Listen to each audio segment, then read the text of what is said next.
Remember when they said AI will take all the jobs? Like AI is Thanos.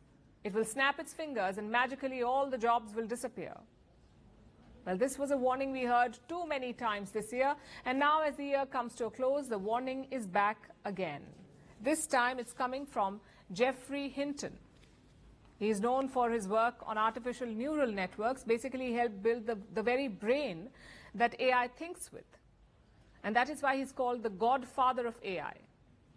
And now that godfather has a stark warning. Geoffrey Hinton says this is just the beginning. In 2026, more jobs will be lost due to AI, and the wipeout is just getting started. We're going to see AI get even better. It's already extremely good. It's already able to replace jobs in call centers, but it's going to be able to replace many other jobs. So Hinton's argument is quite simple. AI was already good. It's only getting better. It has already replaced clerical jobs, and now it is coming for others. Because in the coming year, AI will make massive capability leaps. That's what Hinton has predicted. I'll give you an example. There is an AI that writes 60-minute software tasks. Hinton says it will soon be able to handle full projects. That's the sort of leap it will make. And what does that mean for jobs? You'll need less people to do the same work. If you needed 10 engineers for a task earlier, now you would need only 2. So the prediction is grim. But will it stand the test of time? We ask because of what happened this year. 2025 started with AI integrating in the workforce. Amazon cut tens of thousands of roles, Microsoft laid off people, and so did Salesforce. IBM allowed AI to handle chunks of its HR work, and in October this year, AI-linked layoffs surged to their highest. Globally, 14% workers are affected by artificial intelligence. 14%. They were either displaced or they changed their careers. And 14% is a significant number. It translates to around 375 million workers. Of course, all of them did not lose their jobs. So how many people did? We don't know that yet. There is no combined estimate, but it could be anywhere between 4 to 5 million people. In the United States, 1.9 million people lost due to AI adoption. 1.9 million jobs were lost, rather, due to AI adoption. In China, it was 1.2 million jobs.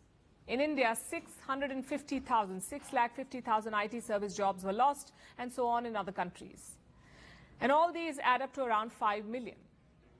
But it was not all grim, because companies also realized that AI could not replace all humans. Like Swedish fintech company Klarna. They fired 700 people to replace them with AI, but soon it felt like a mistake, so now they're hiring people back. Also, do remember that the industry itself has not lived up to the hype. 95% of generative AI pilot projects have failed, so only 5% of the projects have worked, and even these are not making money. So this year has been a mixed bag. AI has disrupted the job market. It has made some roles redundant, but it has also failed in some places. The question is, will the next year be different? Here's what we know. There are certain jobs that AI still cannot do, like jobs that require empathy or very technical skills, or even those that are very creative in nature. Like you wouldn't want to buy an art piece where the human has 6 fingers. At the same time, many jobs are at risk of being wiped out, like those of call center agents or IT support executives. By the end of 2026, AI could replace or displace 75 million jobs, 75 million. On the upside, AI may also create 133 million new jobs. And for these jobs, you will require new skills. So here's the takeaway as we enter a new year. AI is not like a meteor that will hit suddenly. It's like a rising tide. You have time to prepare for impact. And the first thing that you must do is to upskill, because your job literally depends on it. Second, build a second layer of skills, something that will differentiate you from others. And third, learn to work with AI. That's the only way to survive this churn. Not to run away from artificial intelligence, but to run with it. You know, and I never get after one of our championships, Frank says, "Hey, Russ, after the season's over, why don't you come down and spend a week with me down in Kentucky?" I said, "Frank, you're a good guy. There's no way in hell I'm going to go spend a week in Kentucky."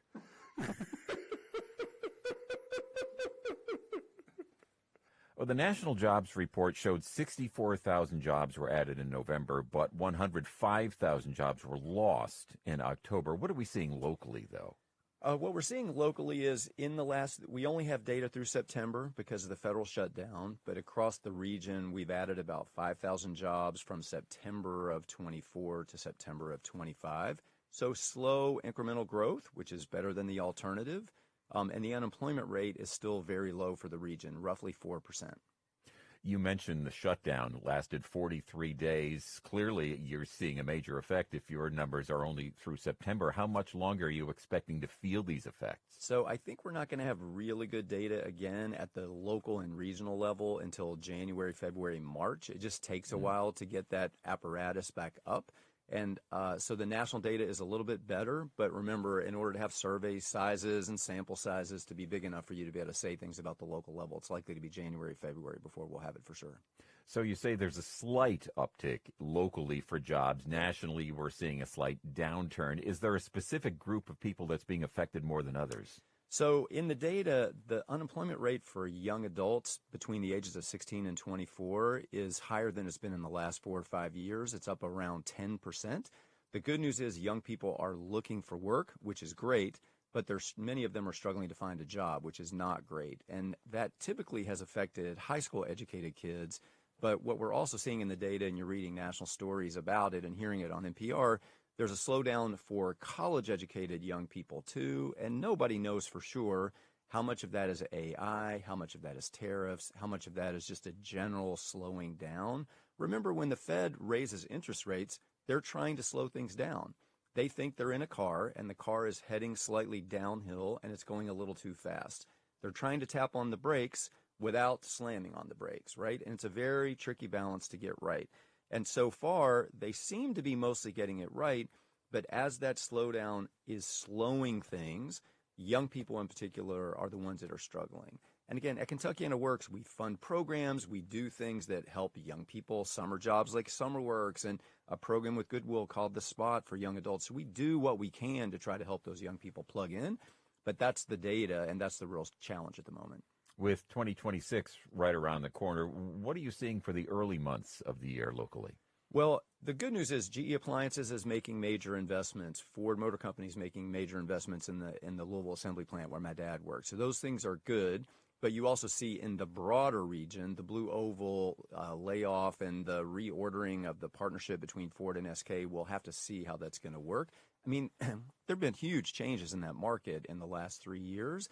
And so we'll have to see what happens there. In general, it feels like it's steady at the moment. That's what the data seems to be showing us, that they're getting it about right. They've slowed things down, but not so much that we're seeing big layoffs. I will say we have had a couple of layoffs in the region in the last 2 or 3 months, one in Shelby County, one in Bullitt County. I hope we don't get more of that, right? These sort of big things where you see 200 or 300 people at a time. And obviously the Blue Oval thing is affecting a couple thousand, which is huge. That's the Executive Director of Kentuckiana Works, Michael Gritton. Michael, thanks so much for your time, and good to talk with you again. Great to be here. Thanks for the invitation.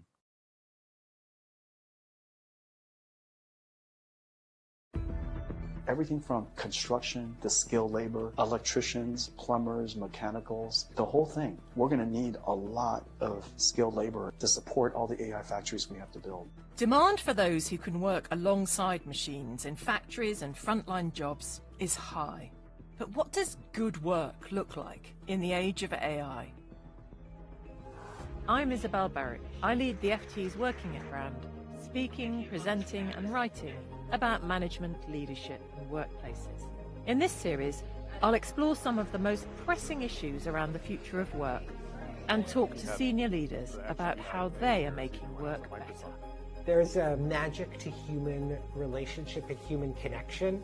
For everyone.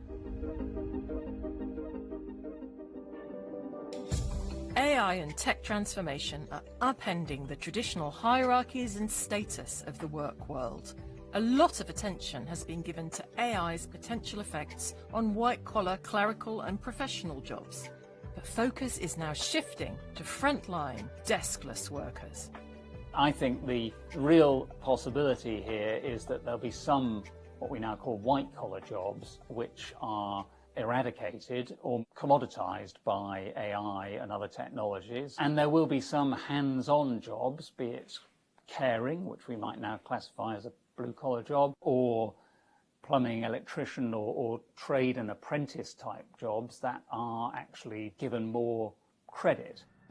First of all, these data centers need building. So we're going to need a lot of people to do that. And that, of course, is an immediate positive hit to an economy that is building data centers. In recent decades, the push to expand higher education has led to a greater focus on graduate-level jobs, and that's created a shortage of people going into skilled blue-collar work. But with the massive investments being made in infrastructure, particularly for the digital future, skilled tradespeople are in huge demand. Over the next 5 years, more than 2,000 new data centres are set to be built globally, and that's likely to require more than 450,000 new technicians and engineers. I visited Equinix Paris, one of Europe's largest data centres, for a rare tour inside this secure site. Often when we talk about the internet, when we talk about the cloud, we believe it's all virtual. Yes. Okay? But it's everything but virtual. It's made of infrastructure, it's made of building. There are people who organize that. Equinix has 273 data centres globally, where they house and maintain data storage devices, servers, and networking cables needed to deliver information around the world. So the popular idea of a data centre is like a vast warehouse with very few people needed to run it. What's the reality? Just imagine that a data center is a kind of combination between an airport hub, a factory, or a logistic platform. So it's a very busy environment with a lot of flows of people, of goods, of live equipment. Maybe what is important to understand is that internet in general became a utility. Hence, the number of layers of infrastructure that we put in a data center to make sure that in case of an event, it does not develop to an outage. This is what our customers and the consumers are looking for. So thinking about the people who work here, what are the kind of jobs that are on offer here, and how is that developing as the facilities get bigger? So the competencies start with the design people and the construction people. So we need people specialized in electrical, mechanical, architectural to design it. Then we need people to build it, and then it will last for the next 40 years. Then here we have people who will maintain the facility. They will perform preventive maintenance, corrective maintenance, and even what we call predictive maintenance. And we do that 7 days a week, 24 hours a day. So traditional skills like plumber, electrician, carpenter, all of those things are needed too? Absolutely. Those are essential competencies that will continue to be needed in the data center industry. The thing is that we'll have to adapt to the how we'll combine those competencies and to adapt to the pace at which the technologies that are required to deliver our customers will appear. So we're just at the beginning of this kind of extraordinary tech transformation. How big could the data center industry get, do you think? Simple answer, and just to give you a flavor, within the next 5 years,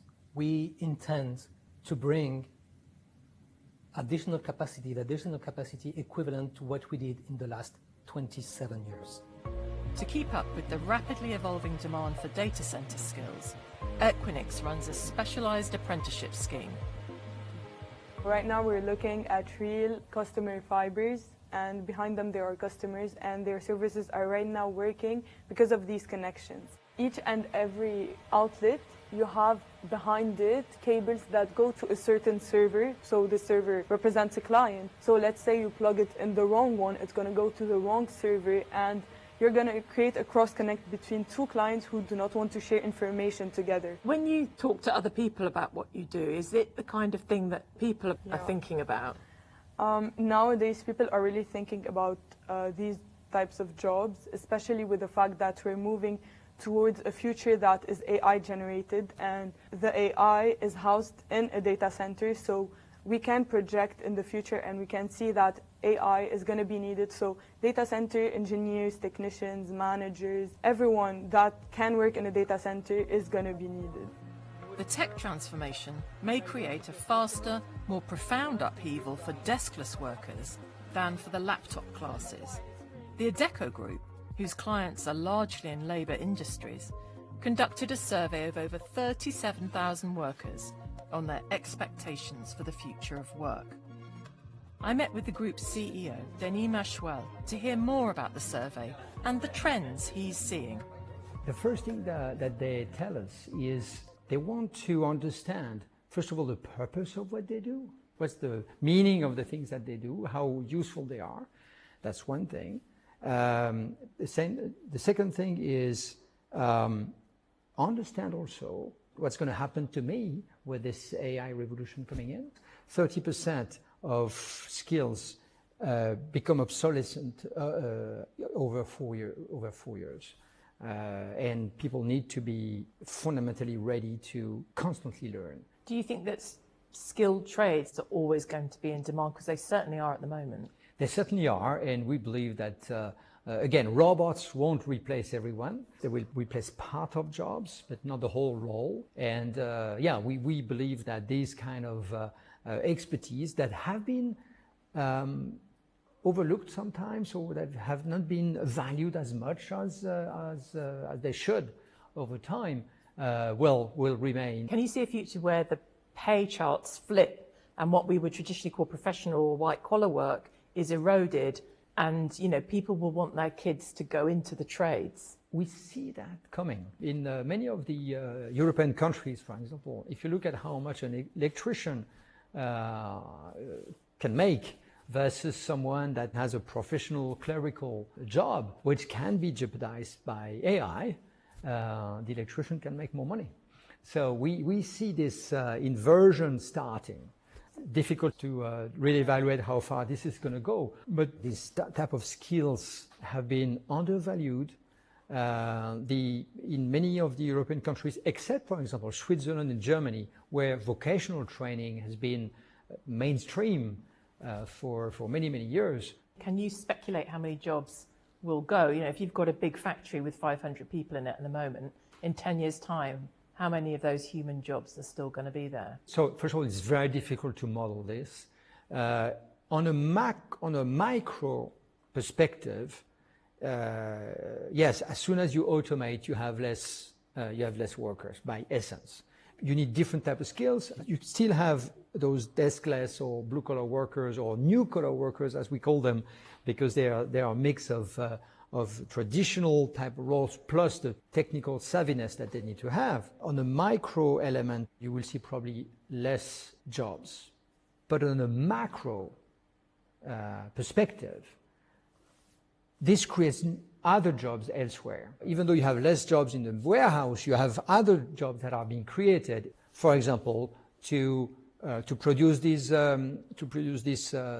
machines, or to maintain these machines, or to do troubleshooting. What we've seen, and if history can be of any guide, every technology revolution has over time created as much, if not more, jobs than it has replaced. Denis highlighted that to fulfill the quota of skilled tradespeople needed, older people in manual jobs will have to stay in the workforce for longer. AI and robots can help with the more physical work, and companies need to entice more young people to join. I think we've really seen a huge shift in the opinion of young people on blue-collar work. As the cost of college has gone up, it's become even more difficult to justify taking on hundreds of thousands of dollars of debt if that's what you have to do to get a degree. We are now in a place where you have people searching on TikTok every day saying, what is it like to be an electrician or to become a mechanic or an air conditioning repair person? And that is something that I think 5 years ago we never ever would have predicted. I first heard about fiber. For many young people, the corporate contract is broken. It's incredibly hard to get a job, and once there, you may be asked to work crazy hours or fired at any time.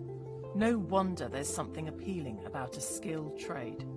In a recent International Labour Organization assessment, the sector ranked among the least vulnerable to AI was craft work.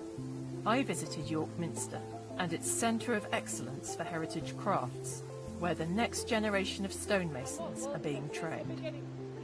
So, do you think that traditional skills like stonemasonry are getting more popular? We hear that Gen Z are getting much more interested in working with their hands, work with purpose.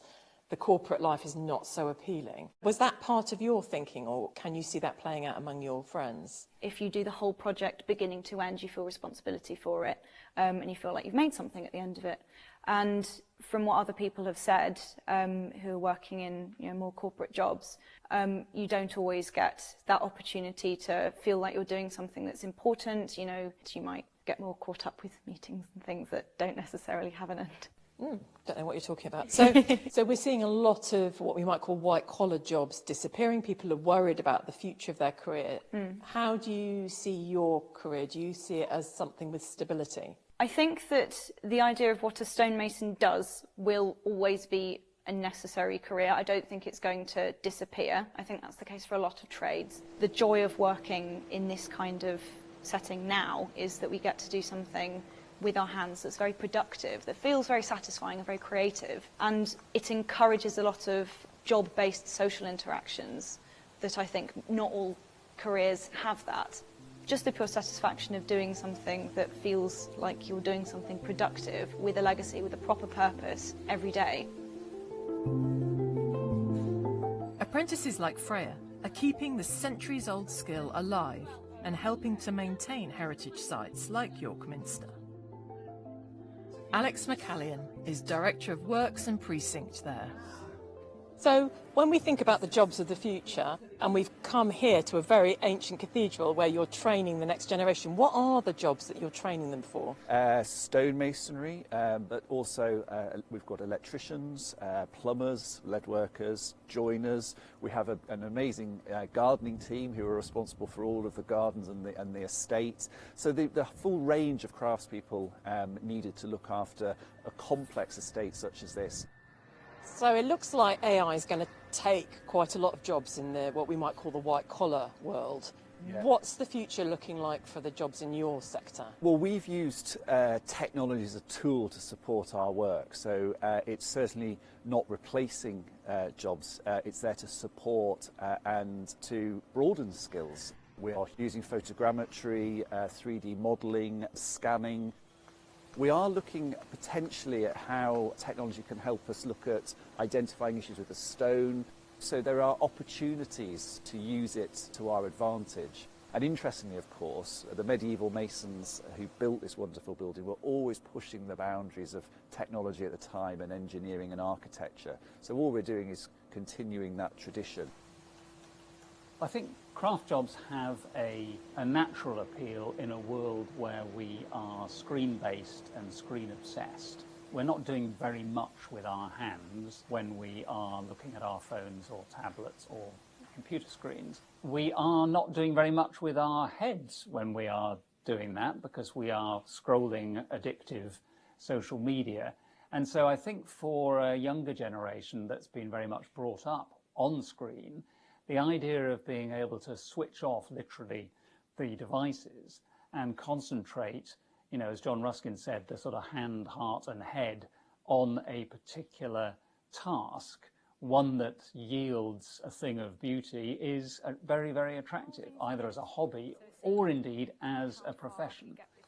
The snag is there aren't ever going to be very many craft workers who are able to professionally pursue their crafts. I think a very important caveat to all of this excitement about the opportunities in the blue-collar sectors is that as hiring has really pulled back over the past year, it has been those sectors that have cut the job postings the most. So while it's really difficult and frustrating to get a job in corporate America right now, statistically, they are doing most of the hiring. Now, a lot of that hiring is for more senior and experienced people. When you think about the industries that tend to slow down first when the economy deteriorates, it is transportation, it is warehousing, it is logistics, it is construction. Interest rates are higher right now than they've been in a long time, so fewer houses are being built. That means you need fewer people working in construction, working in those skilled trades.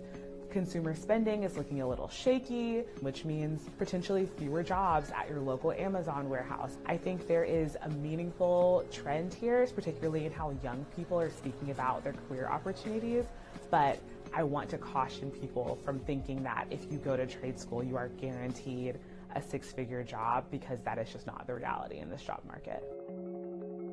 There's a danger that humans will end up machine minding, watching the robots doing the jobs that used to be ours. But in the meantime, it's likely that many more people will seek jobs with purpose as the tech transformation gathers speed.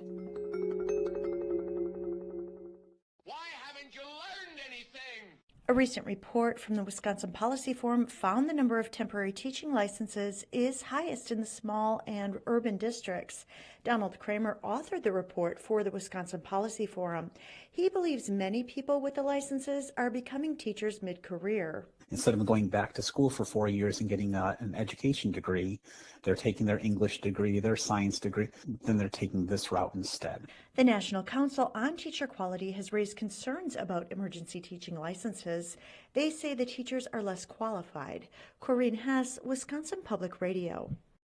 2026. Hopefully everyone got safely into the new year, as they say, all your fingers and toes, no fireworks, whoops, safely as much as possible into January 1, 2026. So I have been told. Worthless Negro from Virginia, Gus T, in for another broadcast, hopefully to share constructive information on the global system of white supremacy. New year, as they say, still on the plantation. At least, hopefully, the non-white people, victims of white supremacy, designated listeners for the broadcast. Hopefully we have lots of folks who maybe did not have to work today. Day off from the plantation is always grand. You can do something constructive, or if you're still hanging out with folks, so-called relatives and all that from the holidays, talking about something constructive, do something constructive. Maybe if it's not too cold or snowing and all the rest of it, if the weather cooperates, maybe y'all could go outside, perhaps, get a little walk in and burn a few calories, get a little vitamin D from the sun, pending, weather and all that. Or at minimum, just hang out, be constructive, get some rest, do some cleaning, chart out, hey, what constructive things are we going to do for the new year? What constructive things did we do last year?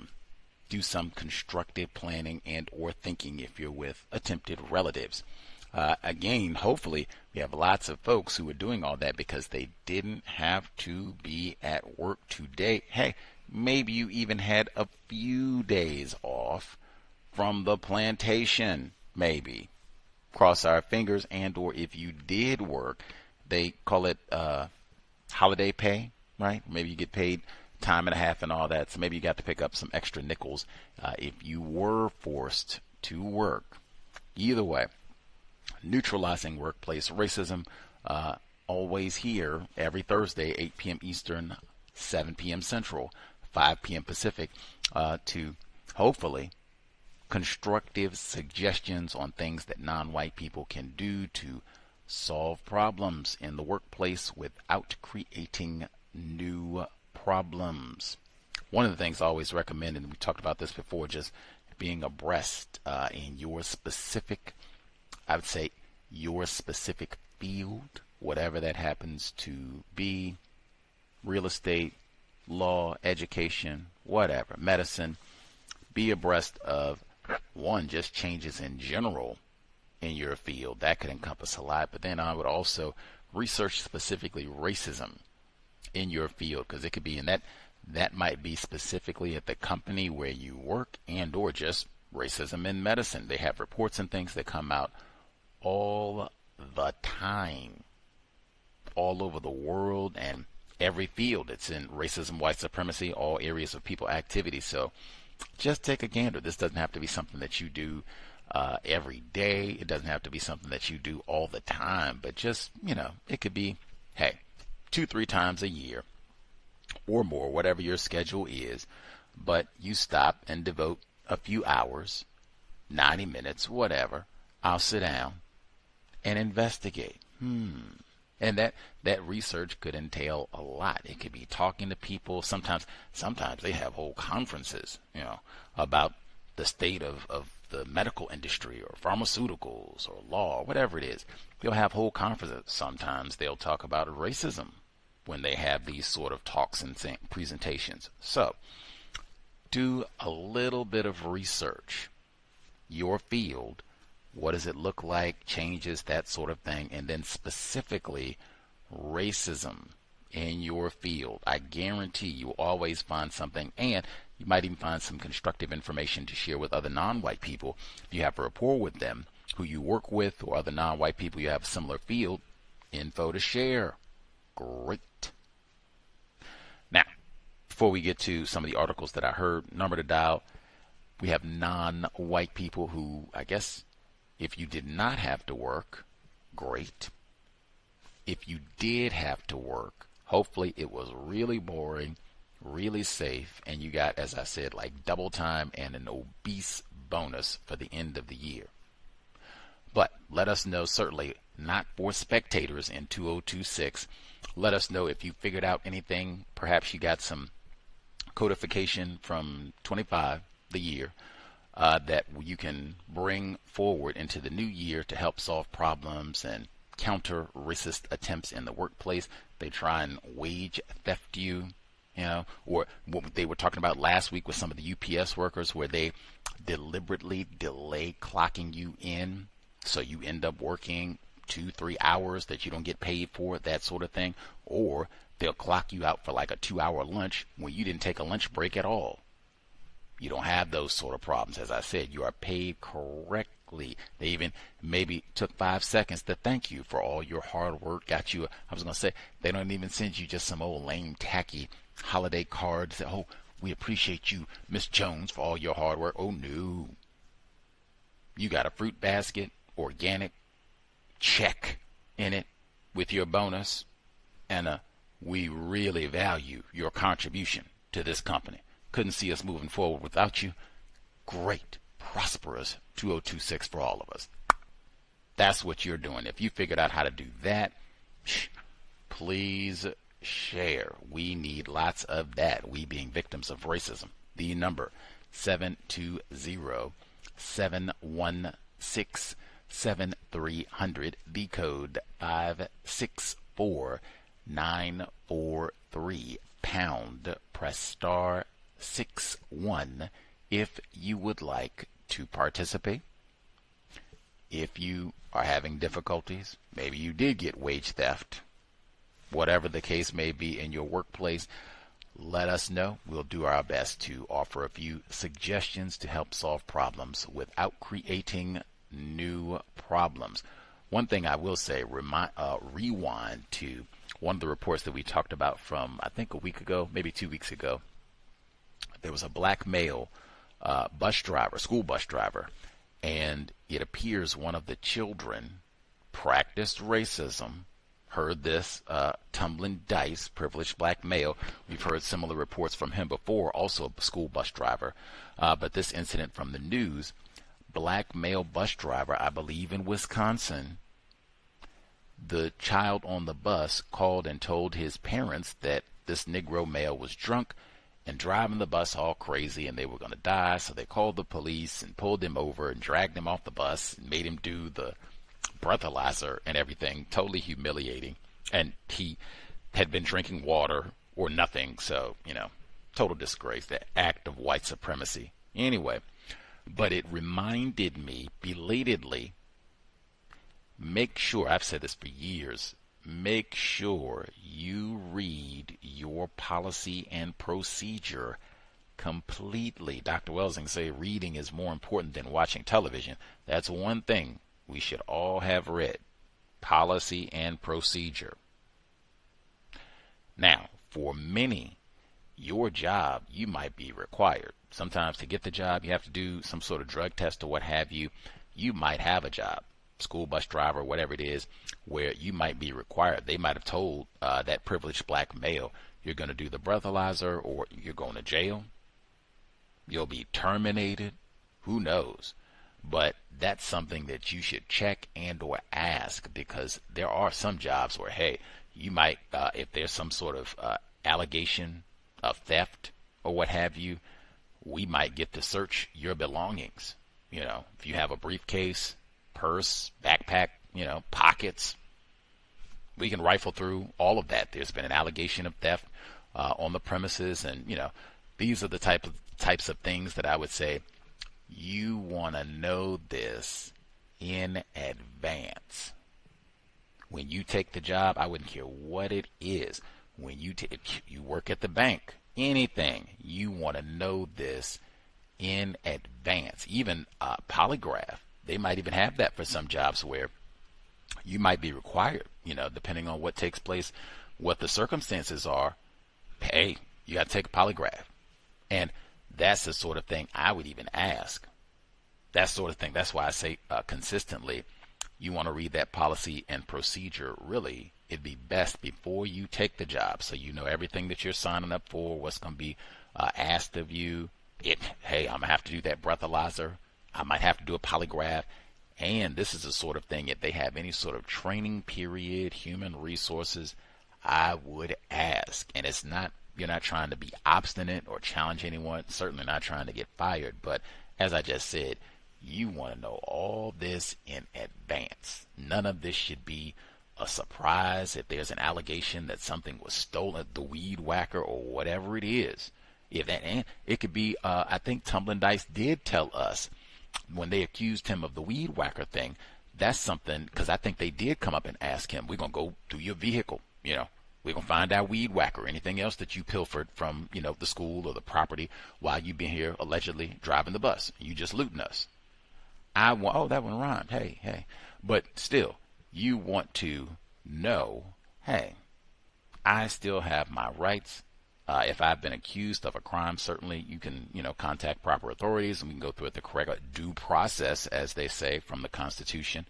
But yeah, also from the Constitution, I should not be subject to unlawful searches of my property, person, vehicle. Same thing really that I've said for years I would say to law enforcement, which is what I would be thinking. The same thing that I would say to law enforcement, you know, weed whacker or whatever else that I'm being accused of, like due process. Is there a warrant? Like, yeah, and I would want to know this in advance. Is this one of those jobs where they say, oh no, you sign up and take this job, we can go through your car, go through your pockets, and if you refuse, you are terminated on the spot. You can be fired right then. Just you want to know all of that in advance so that you can make the best decision for yourself. And like I said, just knowing, oh, okay, this is what I signed up for. You know, I know if somebody says their wallet got stolen or what have you, we all got to get searched, you know, or they say they can go through your vehicle or whatever, or we work at the bank and they say they came up short or whatever. You just want to know what the policy is in advance. And that is for sure one I would want to know. Is this policy going to be enforced in a routine manner every time? I don't want this to be in that somebody said, you know, we got to do the breathalyzer. A white driver gets accused. Somebody said he swerved or whatever, and he didn't have to do the breathalyzer. They just came and said, oh, well, he's all right. They doing some sort of prank, or they always had it out for Will. You get on back in there, Will, and keep going. You didn't make him do the breathalyzer. That's the sort of thing I would want to make note of if it's not being enforced in a uniform manner. But policy and procedure, super important. Read it front to back, even if it's thick. Take, 2 weeks, break it up into little pieces and get through it. A la the Catherine Massey Book Club. Now, the reports that we heard from today, I'm going to get to it later, but just for emphasis, that report about vocational training and such for like crafts, plumbing, electricians, that was from Financial Times, London. And you heard them. They were talking about, all these job opportunities and such in Europe. But we'll get to that one in a second. So they said, first report, they talked about for the new year, projection 2026, AI is going to take lots of jobs. We've heard this one before, even though they admitted within the report that a lot of these, 95%, unless my hearing is, a little off, they said 95% of these AI projects are failing. But they still say they're going to take all the jobs. And that's not the first time that I've heard reports like that where they, mostly it's been white people saying, hey, it looks like a lot of these, promises that we have heard about what AI is going to be able to do. And, wow, this technology is amazing and da-da-da-da. It seems like it's not delivering on a lot of these promises. It's not living up to all the hype. We've heard that a few times, in fact, and specifically with these, jobs and all.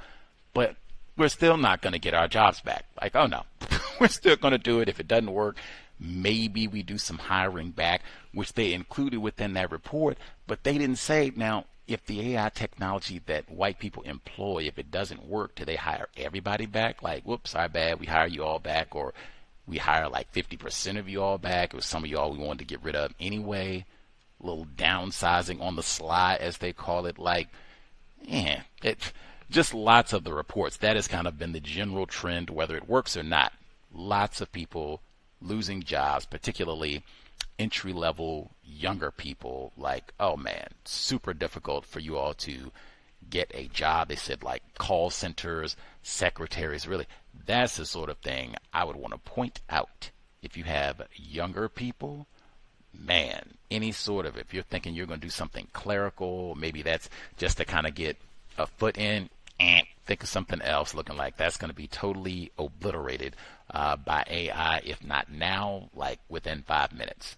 Just if you have offspring, or even really, if you have like cousins, younger nieces, nephews that you care about, you spend time with, or what have you, man, this is the sort of thing I would be talking to them about. Forget the bowls and the Super Bowl and all that old nonsense. Like, man, wow, what are you thinking about your future and what you want to do, and in a system of white supremacy for sure. But yes, how are you going to be using your brain, computer, and time and energy? This is what I'd be, trying to talk to them about, and learning from them too, seeing, what have they been hearing about all this? What are they thinking about all this? What are their friends, saying? What are they hearing at school about all this in terms of preparation and such, especially since we're not in Europe. And I think a lot of us here in the States, they don't have those vocational programs and such that they were talking about. So yeah, what are they doing to prepare them for all of this? I might have lots of questions. So you can just ask in questions, and lots more important things to talk about with young folks. 75 million jobs lost. They said 135 million jobs will be created from all this AI technology. I was thinking, what type of jobs? Who will be doing the hiring for those 135 million jobs? Is it going to be AI hiring for those 135 million jobs?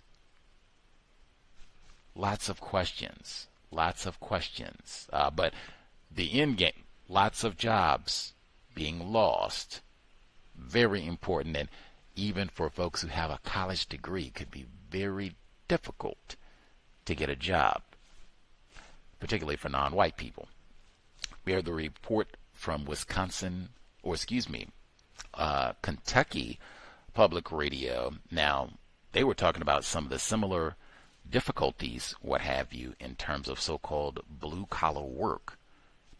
Them not having as many job opportunities. They were giving out different resources. We have folks in the Kentucky area that said summer work, and they said the same thing.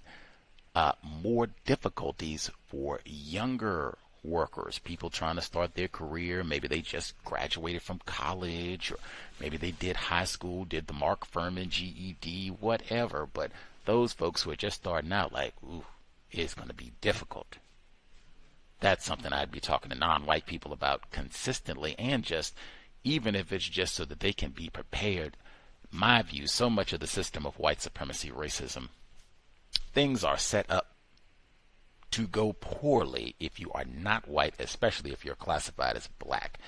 You go out there 20 years old, 22 years old, I want to teach, or I want to do this, or I went to college, got my degree, and I'm going to go out and do such and such. And then you say you can't get a job, and it's all difficult, and you'll think that it's something about you, that you have some sort of deficiencies where, man, I didn't study hard enough, I didn't go to the right school, I don't have the right clothes, it's, and you just go through the whole list. No. System of white supremacy, period.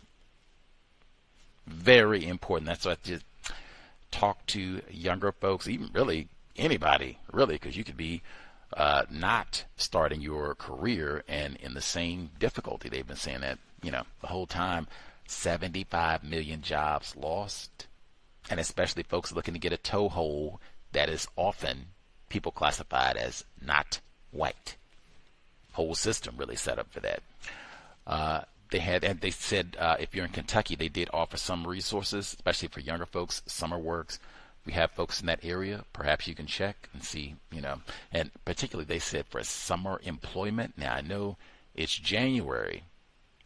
That's when I encourage, if you have, attempted parents, maybe hop on that in March, April, sooner the better for the summer employment. I say for, younger folks, just because, man, if you wait until later, I guess you could always go to Taco Bell or KFC or whatever it is, but hey, you could get something where you could get some real experience, get a job that might spark some idea. Hey, I always, kind of slide in there too for the summer. Hey, you can get a job where you'll be in air conditioning. Maybe important to think about on a warming planet. I know it's cold now, but by the time we get to June, it will not be. So we start for the summer folks. Maybe check out something. Maybe y'all could check Summer Works now. If you're in Kentucky, and I suspect that they have similar programs if you are in a different state or a different region, where they have programs for, young folks who are looking for summer employment or looking for employment, period, where it might be a resource. Share, and that be another way. Chat it up with young folks, talk about racism in labor specifically. Let's see, the report that was from Financial Times based in London, where they were talking about the impact of AI and talking about younger people making a return to more what they call vocational trades, electricians, mechanics, plumbers, carpentry, craftsmanship, all of that. Again, now they were talking to all folks spread throughout Europe. I thought it was so important. They said in Switzerland and Germany, they've had these sort of vocational training programs for years. Lead work, they said this is not anything new, like they had to go and, install these programs and such. They've had this for a really long time. I don't have offspring. I do not get the sense that that is the case in the U.S. I get the sense it has been going the total opposite way, like, let's get that stuff out of the schools, like we're not doing auto mechanics programs and carpentry programs and plumbing programs. Like, you could have that sort of thing in school. You could have that sort of thing in high school. Everybody is not going to college. You got some Mark Furmans out there, right? GED. Hey, you got all kinds of programs set up. And even for the people who, if I do want to go, I'm going to be, AI engineer and all that. Okay, great. They said develop a second skill. Maybe while I'm in high school, I learn, I do have some carpentry skills. If I ever have to do some repairs around the house, I spent that 2 years in high school. We had that carpentry class. I got pretty good. A few things happen around the house that, hey, a door gets messed up. I can handle a door. Even if it's not a career, that's a pretty good life skill to pick up. Like, they charge you a lot of money for some of that stuff. You have to do repairs and things around your house. You could do plumbing. You have a toilet issue. You don't have to pick up a phone and call them. Oh, yeah, we spent that 2 years. Boom, boom, boom, get that doctor. No problem. Great. I get the general impression, as someone who does not have offspring, we don't have a lot of that stuff just bam, right in the high schools and such, and encouraged for large numbers of younger people yes, this would be a great alternative. You don't want to go and spend all that time and money at a 4-year university where then you do all that and then they still look at you and tell, oh no, Negro, you're, overqualified, or whatever excuse they give you might be an alternative. I could be in error if you do have offspring, or if we have folks where we have whole programs in the archives. We have folks who did do these sorts of trades, even black people, black males specifically, did these sorts of trades, and they talked about how it ended up being a much better career opportunity for them.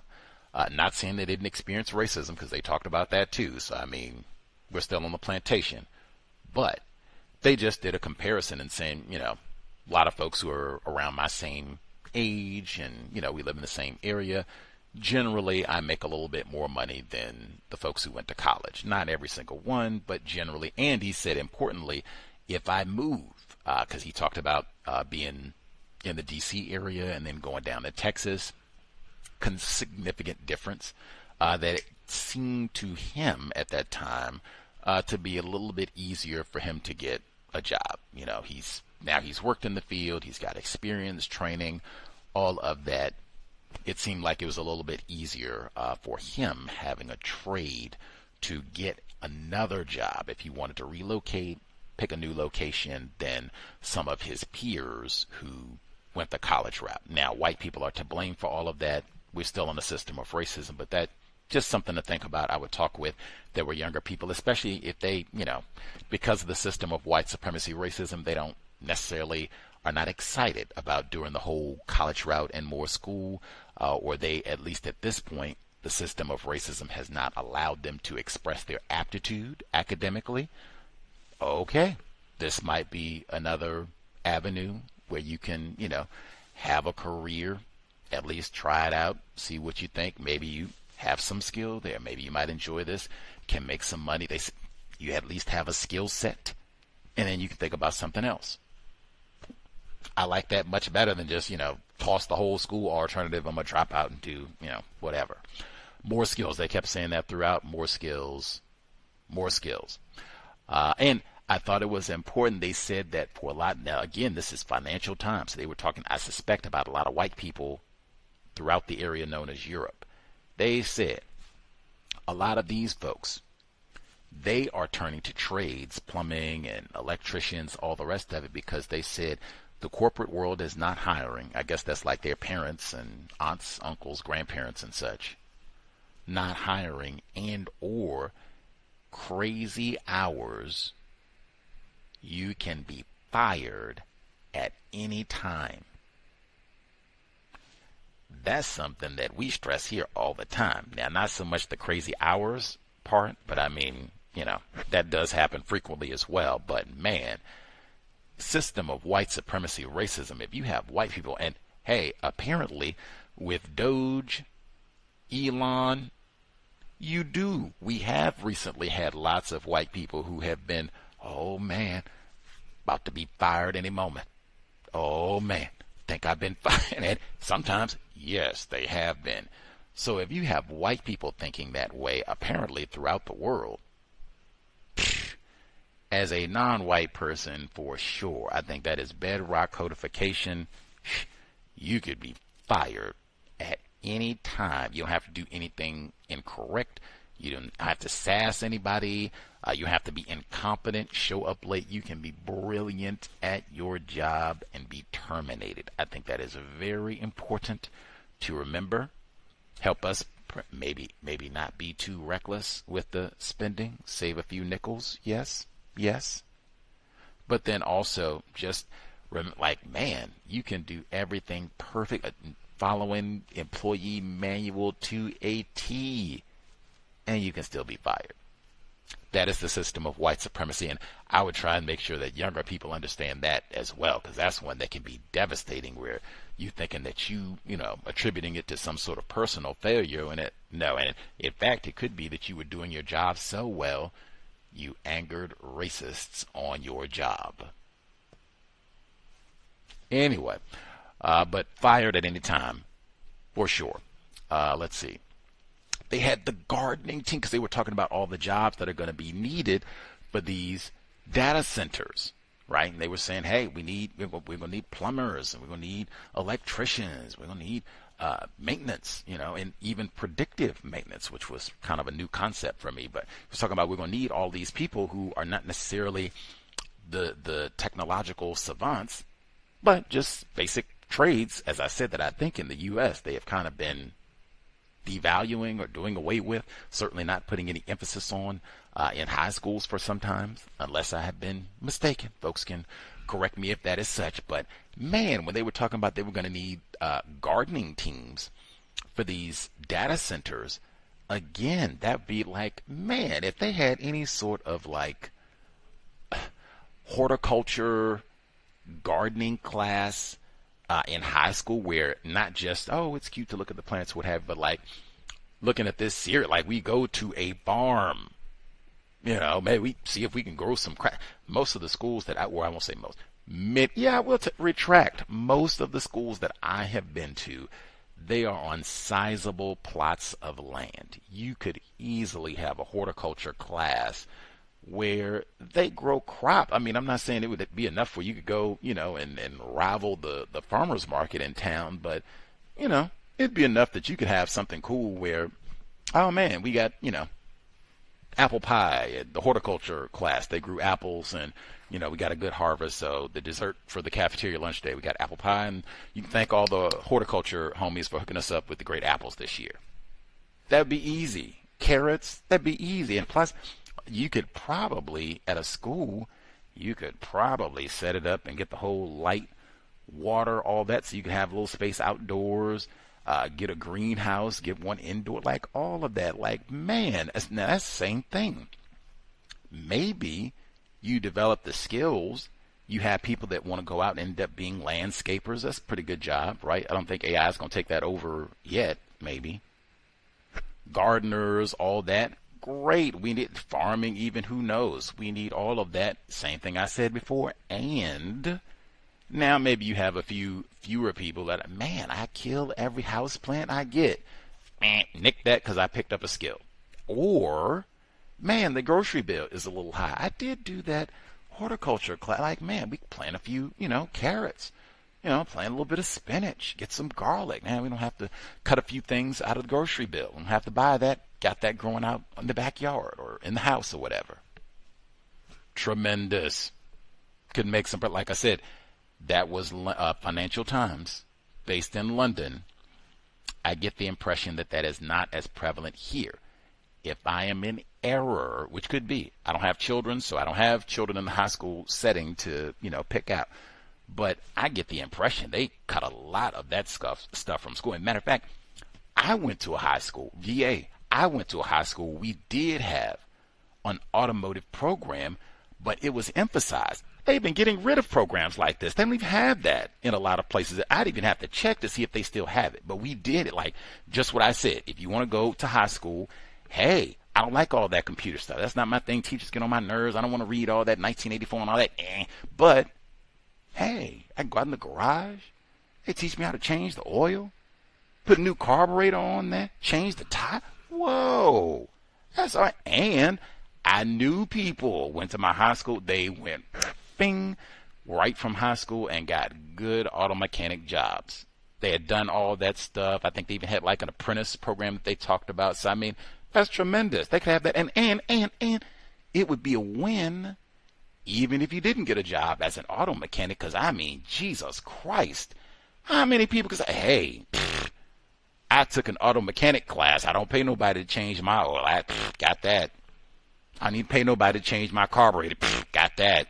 Transmission. Got that. Even I can easily change my tires, windshield wipers for a lot of us. I'm not calling no names. I'm not the best at that either. But I'm just saying, like, man, like just from a personal standpoint, like, what a win. I could be wrong. Let us know if you got any of the vocational stuff. Last thing I'll get in, then we'll get to callers and such. That report in Wisconsin, the Wisconsin Policy Forum, they said they got all these teachers with their emergency teaching license, especially in urban regions of Wisconsin. I was thinking Milwaukee, But whatever, they got these teachers with their emergency licenses and makes it maybe the students aren't getting the best learning. I said, man, you got educators out there. We talked to some of them, young academic. They are clawing and scratching to get in the classroom and teach and want to give back. And you make it so difficult for them to go through the program and get these certifications and all that. You got people piled up with all these emergency certifications that's not helping anyone. Y'all can't streamline this process. So the people, you're supposed to have standards, and we don't just let every Mary Kay Letourneau into the classroom. I get it. But man, like, it's got to be that slipshod and just, and particularly, like I said, they said urban areas. I would love to know, like, what's the percentage of teachers in Milwaukee public school system who have an emergency credential to teach? Like, what's the, and then base that to places like Cedarburg, Wisconsin, where they don't have no niggers, or Brown Deer, Wisconsin, where they don't have no niggers, and just see, do they have, since they have so many black children in Milwaukee public school where Sade C. Robinson graduated, how many of these teachers do they have there? They talked about some of these people, maybe they decide mid-career to make a choice, go into teaching and all that, so they just get this so they can get a foot in the door. But I mean, dang, like, as I understand it, it's a shortage of teachers, especially a shortage of non-white teachers. Why don't they set up more infrastructure so they can get these folks in, get them properly trained? We don't need no Mary Kays, so they can get in there and do an adequate job. Seems from what we heard from young academic and others, even some of our guests, you make it difficult for some of these folks to get through there and they're trying everything. So I don't want to be no emergency certified teacher. I want to be properly certified to go in there and help these young people get out there and tackle this world of AI and everything else. You make it difficult for them to do that. Why? System of white supremacy. That's another one. White people don't care about children, maybe. Any hoodles, the number 720-716-7300, the code 564943, pound, press star 61 if you would like to participate. Let us know the technical schools and or if we have folks, if you had to battle any of the shenanigans during the holidays, mistreatment, all the rest of it, even messing over your vacation time, because we heard about some of that last week too. Let's see, folks who dialed in with a hand up. Lauren should be with us. If you have commentary to share, proceed. Yes, sir. Can I be heard? Yes, ma'am. Okay. On the job, first, our holiday party was canceled due to weather difficulties. We have a new system that we are being forced to use on the job. It is difficult to use, counterintuitive, and I mean, we're being made to use it even though it wasn't designed for us. Work is being duplicated. We have to do the assignment and then put it into this clunky system that we did the assignment. So just a lot of extra time and energy is being used, wasted, however you want to think of it. And, we have bosses telling us that we need to use this system, but they don't seem to really understand it either. When they give me assignments on here, when I have questions, I just ask them. I don't sit around and struggle for hours like some of my coworkers. I want it to be obvious that the system doesn't work well, and I want it to be obvious that they have difficulties with it too, and it's not just me. Also, I guess it's kind of related. It's the workplace. We've been instructed not to say COVID in our reports or anything. We should just say 2020 or whatever time period we're talking about. That's all I have for now. Thank you for allowing me to share. Did you say they told you all not to say COVID in the emails? Just say 2020? Or whatever time period we're referring to. Wow. Yes, sir. That is amazing. Did they give a rationale as to why you can't say COVID? The current presidential administration. Wow. But they didn't say that, but that's what it is. Wow. I'm smacked like, woo. Okay. That is, I'm even like, dang, what if somebody in the office gets COVID? Like, Like if we were just in the office talking, you could say so and so isn't in the office today because they have COVID. But if we have a work assignment, something that has to be typed up or turned in to another person, we shouldn't say COVID in that report, or we shouldn't refer directly to the coronavirus. Wow. We should just give the period of time. Wow. That is a, dare I say, Orwellian. Jesus. We have a global pandemic and we don't just say the time period. Wow. All right. Words are very important. No COVID.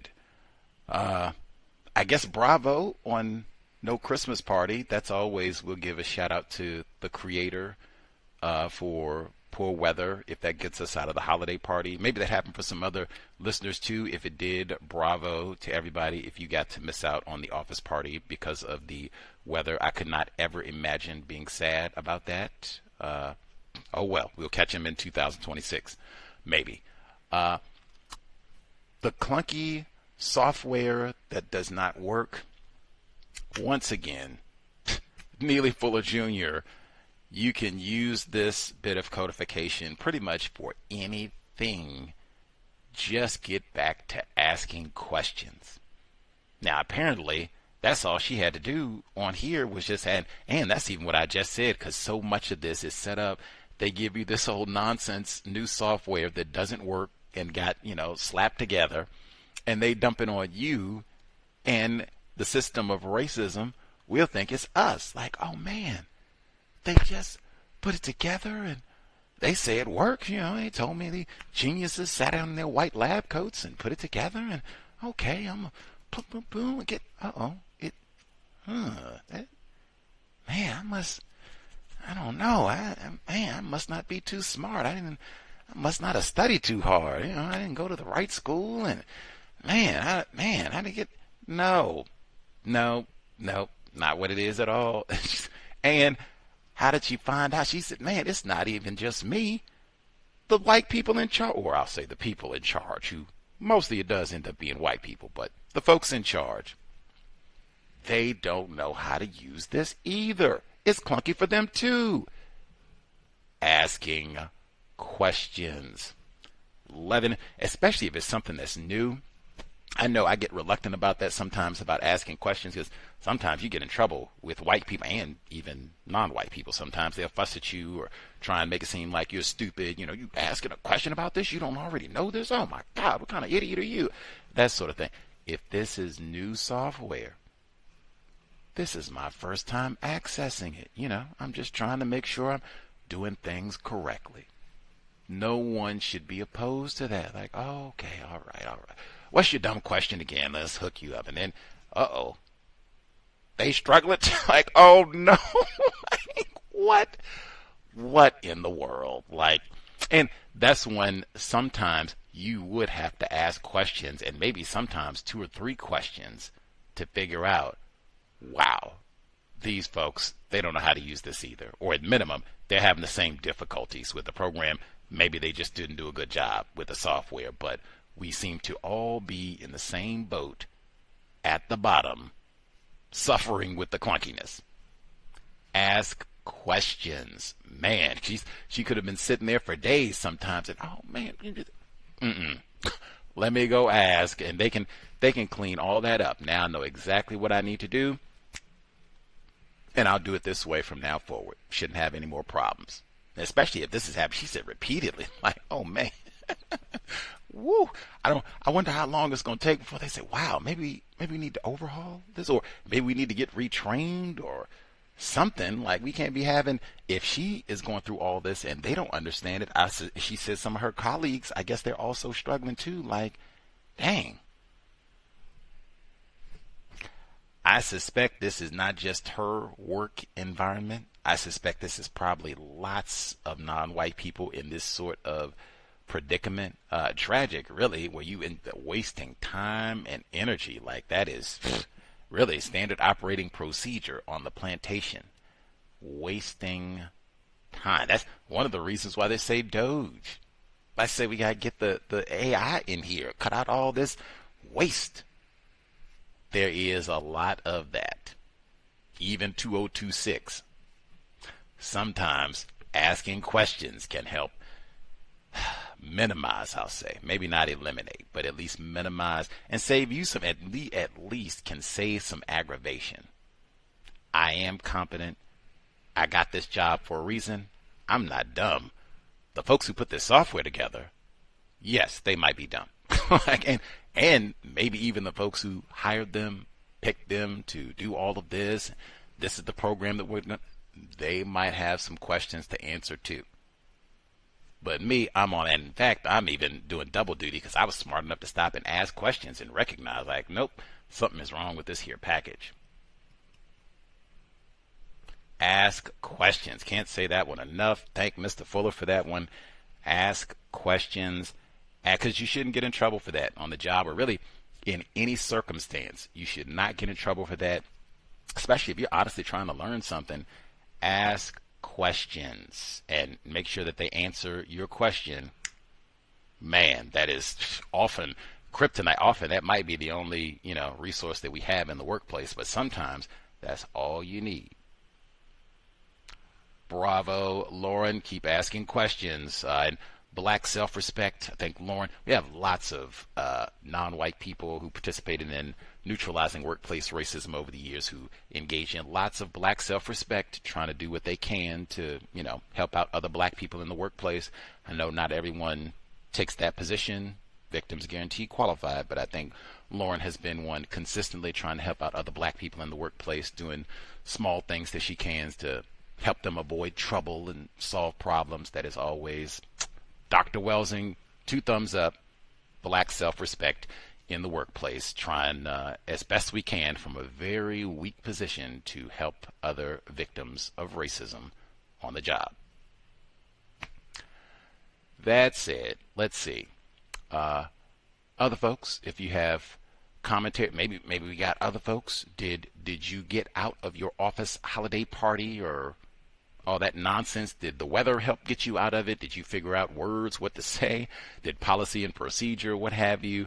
Or were you forced to go? You had to endure, 30 minutes, 20 minutes, what have you, drinking water, of course. But let us know. Number again, 720-716-7300.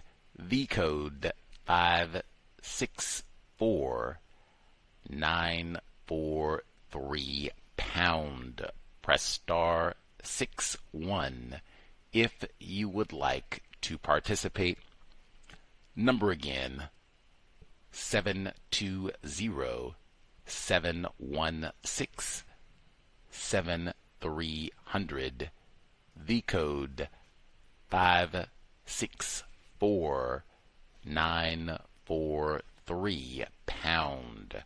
Press star 61 if you would like to participate.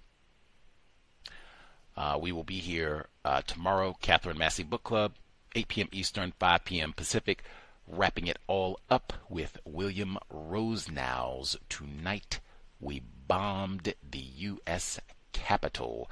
I think we only have one audio segment because we were right at the close of the book. If folks listening in, any of the white people that we have been learning about for the last, 6 weeks, 5 weeks, if any of these folks sound like white people who are not racist, let us know tomorrow. That would be news to me. I have not been impressed through 5 weeks. We'll see if they saved all the goodies for the very end of the book, but that would be that would be a conclusion unlike any other in the history of the Catherine Massey Book Club. But thus far, not all white people is racist. William Rosenau did not give any evidence to support that sentence at all. But we'll wrap it all up tomorrow, 8 p.m. Eastern, 5 p.m. Pacific. I did learn some things, COINTELPRO for sure, but just, man. We'll be here Saturday, 8 p.m. Eastern, 5 p.m. Pacific, compensatory call-in. First of the year, first weekend of the year. I guess if folks need an alternative to going out and acting a fool, they were doing all the fireworks and such around these here parts. Sobriety would be best. I do my PSA, say I did my small part, whether you are 8 to 80, sobriety would be best. I suspect they will have sobriety checkpoints probably in areas with a lot of dark people through Monday, I would suspect, because it was basically like party all weekend type thing. I would not be out and about late. Once the sun goes, I would say like 9:30ish. I would want to be in one spot and we are kicking it. If you got your friends, if you have attempted relatives, they're in town, get to one location and we are staying there until the next morning. I would not want to be out late. Even if you are a teetotaler, A+. I would not want to be out on the road. I played Dr. Cambon before we got started live today. Dr. Cambon told us directly, you do not want to be out on the road. He wasn't even talking about like partying and all the rest of it, just period. It's not even a good time, 10:30 p.m., 11 p.m. That's not even a good time to go to the grocery store, man. Like, sit down. And you can look at the time for a lot of those incidents where it's, something in the vehicle and a police stop, that sort of thing. And this isn't blaming the victim. It's just saying that frequently these tragedies, they happen when it's late, it's dark.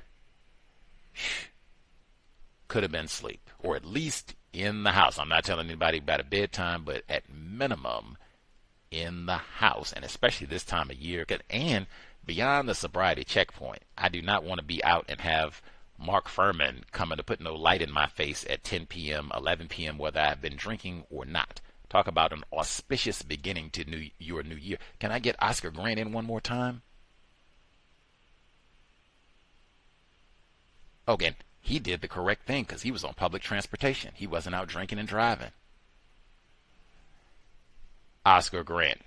Anyway, beyond all of that, there are lots of other people out and about on the road. They are not sober. You have to watch out for them too.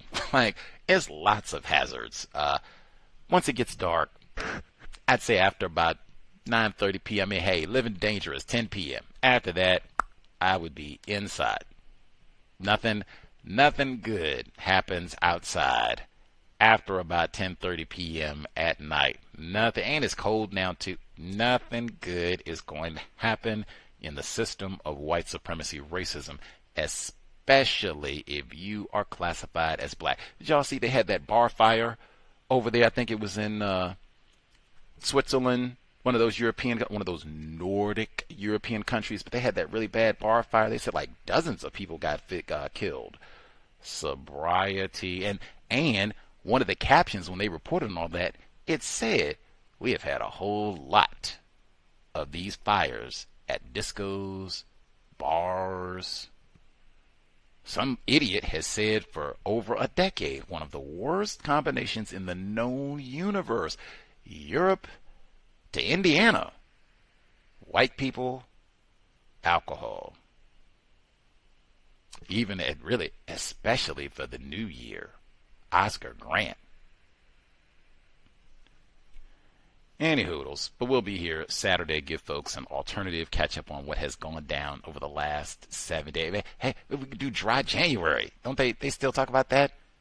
Hey, we still do. We were supposed to be early because we were doing dry December and then dry January too. So anyway, and then we'll have our white guest here for Insurrection Day to continue our dialogue on racially restricted regions. That's one right there. I would have been an expert. Let me go be an assistant with James Lowen. I can study racially restricted regions and get the accurate count. Now, how many of these have they had in the U.S.? They tell because sometimes it's a labor thing. They'll say the niggers are taking all the jobs. We can boot all of you out of the town. Now beat it. You've got 5 hours. But that'll be on Insurrection Day, January 6th, racially restricted regions. Any hoodles. Other folks, if you workplace racism, if you had to do the trades, vocations, and or if you were able to successfully evade your office holiday party, let us know. Let's see, our caller at the courthouse in Florida should be with us. 2026, first time. Much obliged for sharing, sir. Yes, sir. May I be heard? Yes, sir. Yes, sir. Thank you very much, sir. Greetings to Gus, the host, the listeners and callers. Yes, sir. Gus, I wanted to start out with, I'm not sure if I shared anything on the holiday festivity or the party. But I think it was just, I know I remember mentioning about how some of the supervisors upset with having to spend some of their money to get these snacks and stuff and bringing them to the monthly meeting. But in terms of the holiday get together, I don't think many people participated in it. And I think they would just kind of just give out the food and everything like that. See, that's how it all turned out.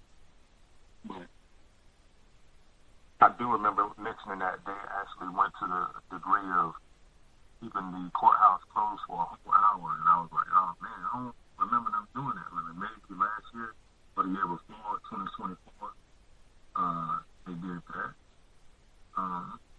But I really do think to mention that it had, I believe it's been a little more effective where I work at for the black people to just back away from participating in those season holiday get-togethers and things like that. And it's been more of an impact to just emphasize drinking the water. Hey, I'm going to go get some water. Something to that effect, or some fruit or something. And I want to try to make sure I can do that some more. Because even if it's somebody classified as white, I notice, bring up drinking water. They see me come around on the route or whatever. So I wanted to bring that up, drinking more water. My next one is, I heard like an observation of something maybe a black person heard another black person mention about the personnel manager having a blood pressure over 200 or something like that. I was like, oh my goodness. So I'm not sure what was the result of that, but I just wrote it down. It sounded like some hypertension type of stuff right there. My next observation is how the white children will react. Like some will react when they have to take a photo and they have white mom, white dad, have to help get the child to behave correctly. And this white child is like, man, who is this? Is this somebody that's a black person? So I just said, hey, let's just take this picture. But, the child wasn't necessarily crying or anything, but it's an interesting observation on how they bring in these white children and how they react to the black person taking the passport photo. So, I think about that racist man, racist woman, racist child phrase. And my next one is a part of some customer interactions over the phone always heard of how it can be, someone white or non-white, but this is a white person, I think, because, I'll look up the court case, and it'll say, it'll say W, I guess, W for white. And, they'll give me a name of maybe like a guardian or a physician. So they say, he's Vietnamese, and his last name is spelled, Nguyen or something like that. And then so I'm like, okay, can you spell it out for me? And she goes into spelling it like, N for Nebraska or something like that, and they'll spell things like this in this way. I'll do it too at times.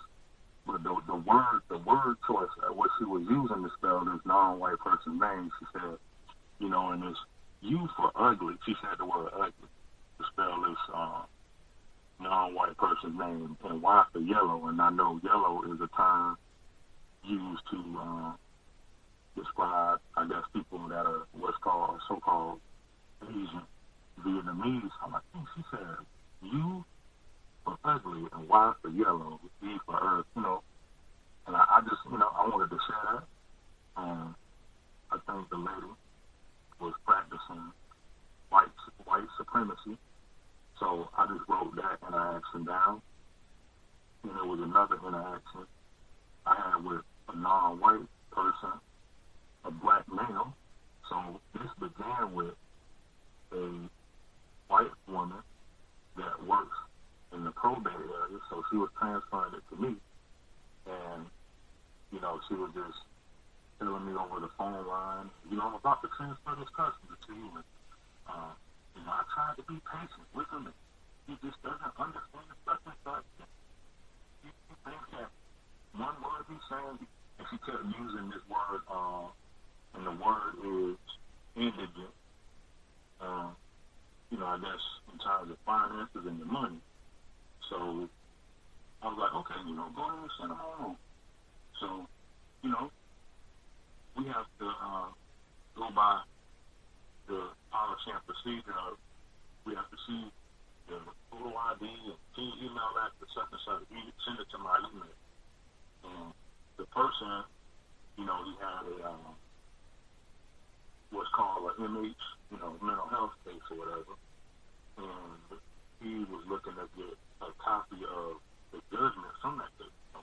He kept using the term indigent, but the word that was in the document was a word called incompetent or something like that.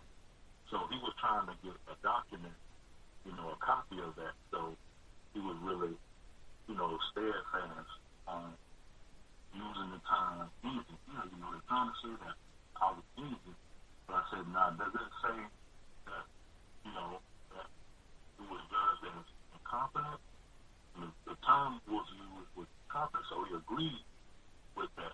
So I just wanted to share that in terms of, I know words are talked about on the program and defining a word and things like that. So it didn't get confrontational or anything. I think the white person was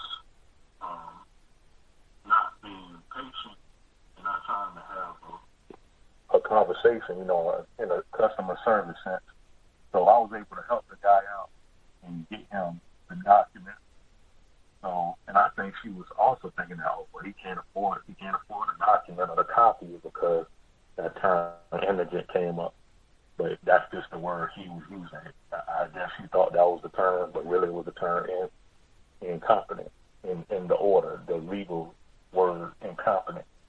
So I wanted to share that. And I have one more I'd like to share. There was a new person, and I'll just say, he like an Aryan, a blonde type of dude. And his victim said that there's another white dude over in that area, in the civil area, that he thought that he may have known this other white guy, and the tall white guy with the blonde hair was introduced to another white guy, I guess the dude that liked to go to the Mason type style church or whatever. And so this victim was introducing this tall white dude to a black supervisor, and I guess used the metaphor in regards to his height and his stature as Jolly Green Giant. Okay, so, I thought that's kind of like a metaphor type figure of speech. So this white guy is going to reply to the victim and say, hey, you know what I thought you was about to, say, and how you described this tall dude. And she was like, what? And so he said, I thought you was going to say this is a new cracker. So, I've heard white people say, once again, like how I said in the past, cracker, the Florida cracker and everything. So he thought the victim was going to call cracker a new cracker. So he is using the term cracker. So he's like, nah, like, that's not what I was going to say. So I said, oh, that's interesting right there. And that is all that I have right now. And, we're starting out a new year.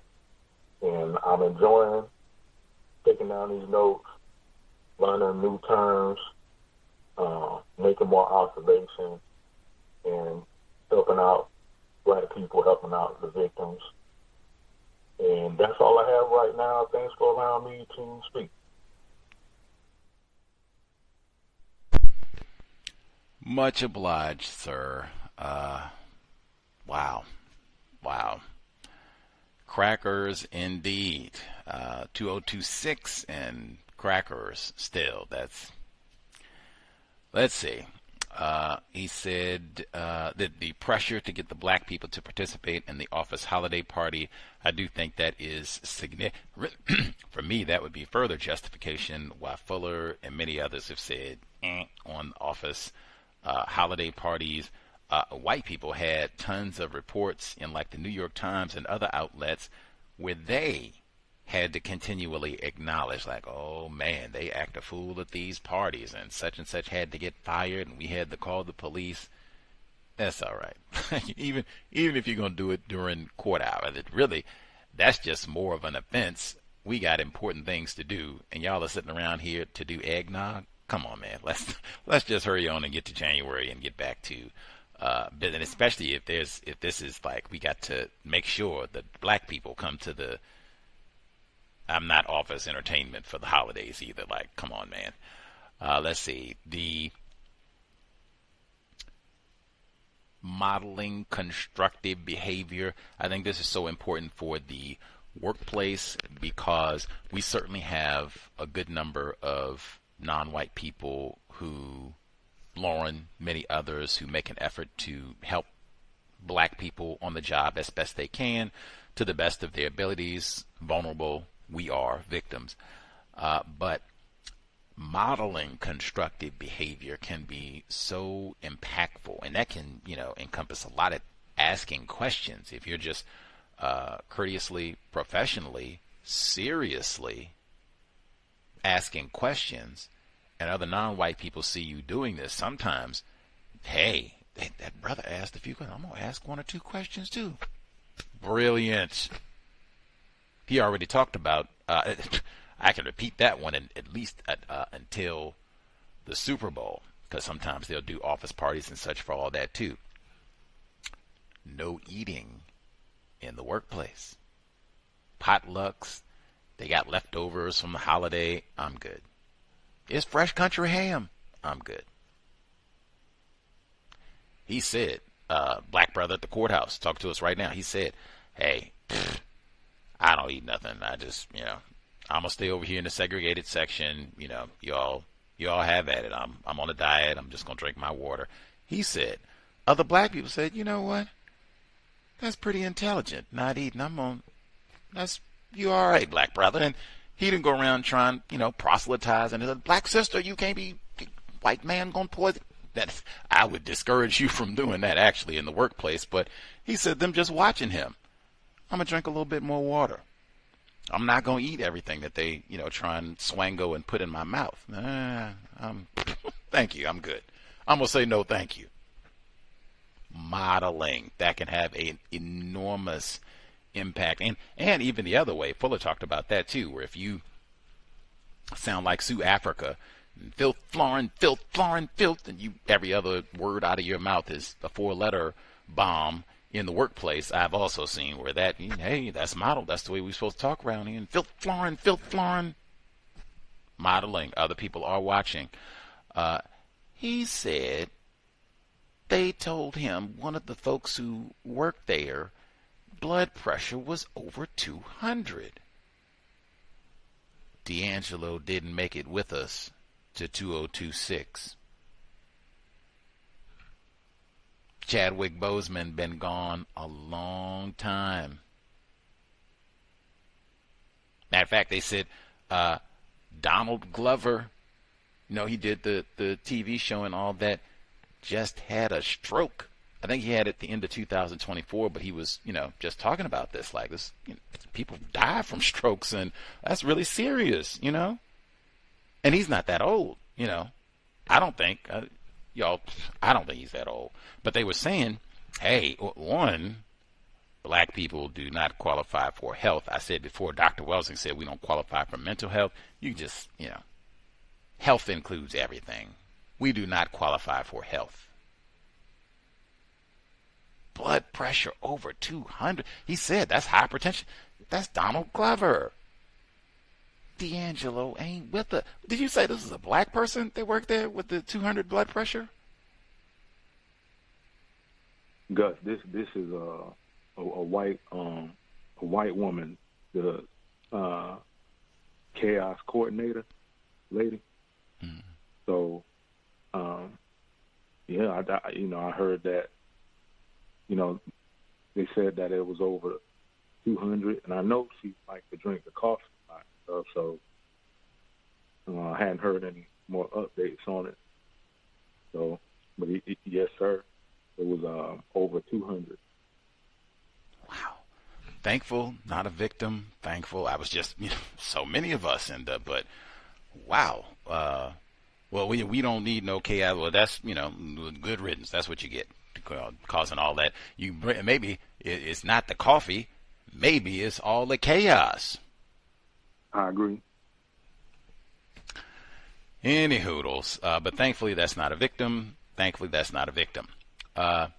He said he was observing, and he has one of those jobs, I guess downside. Every job on the plantation got, pluses and minuses. One of the minuses is it seems like a lot of children come to the job.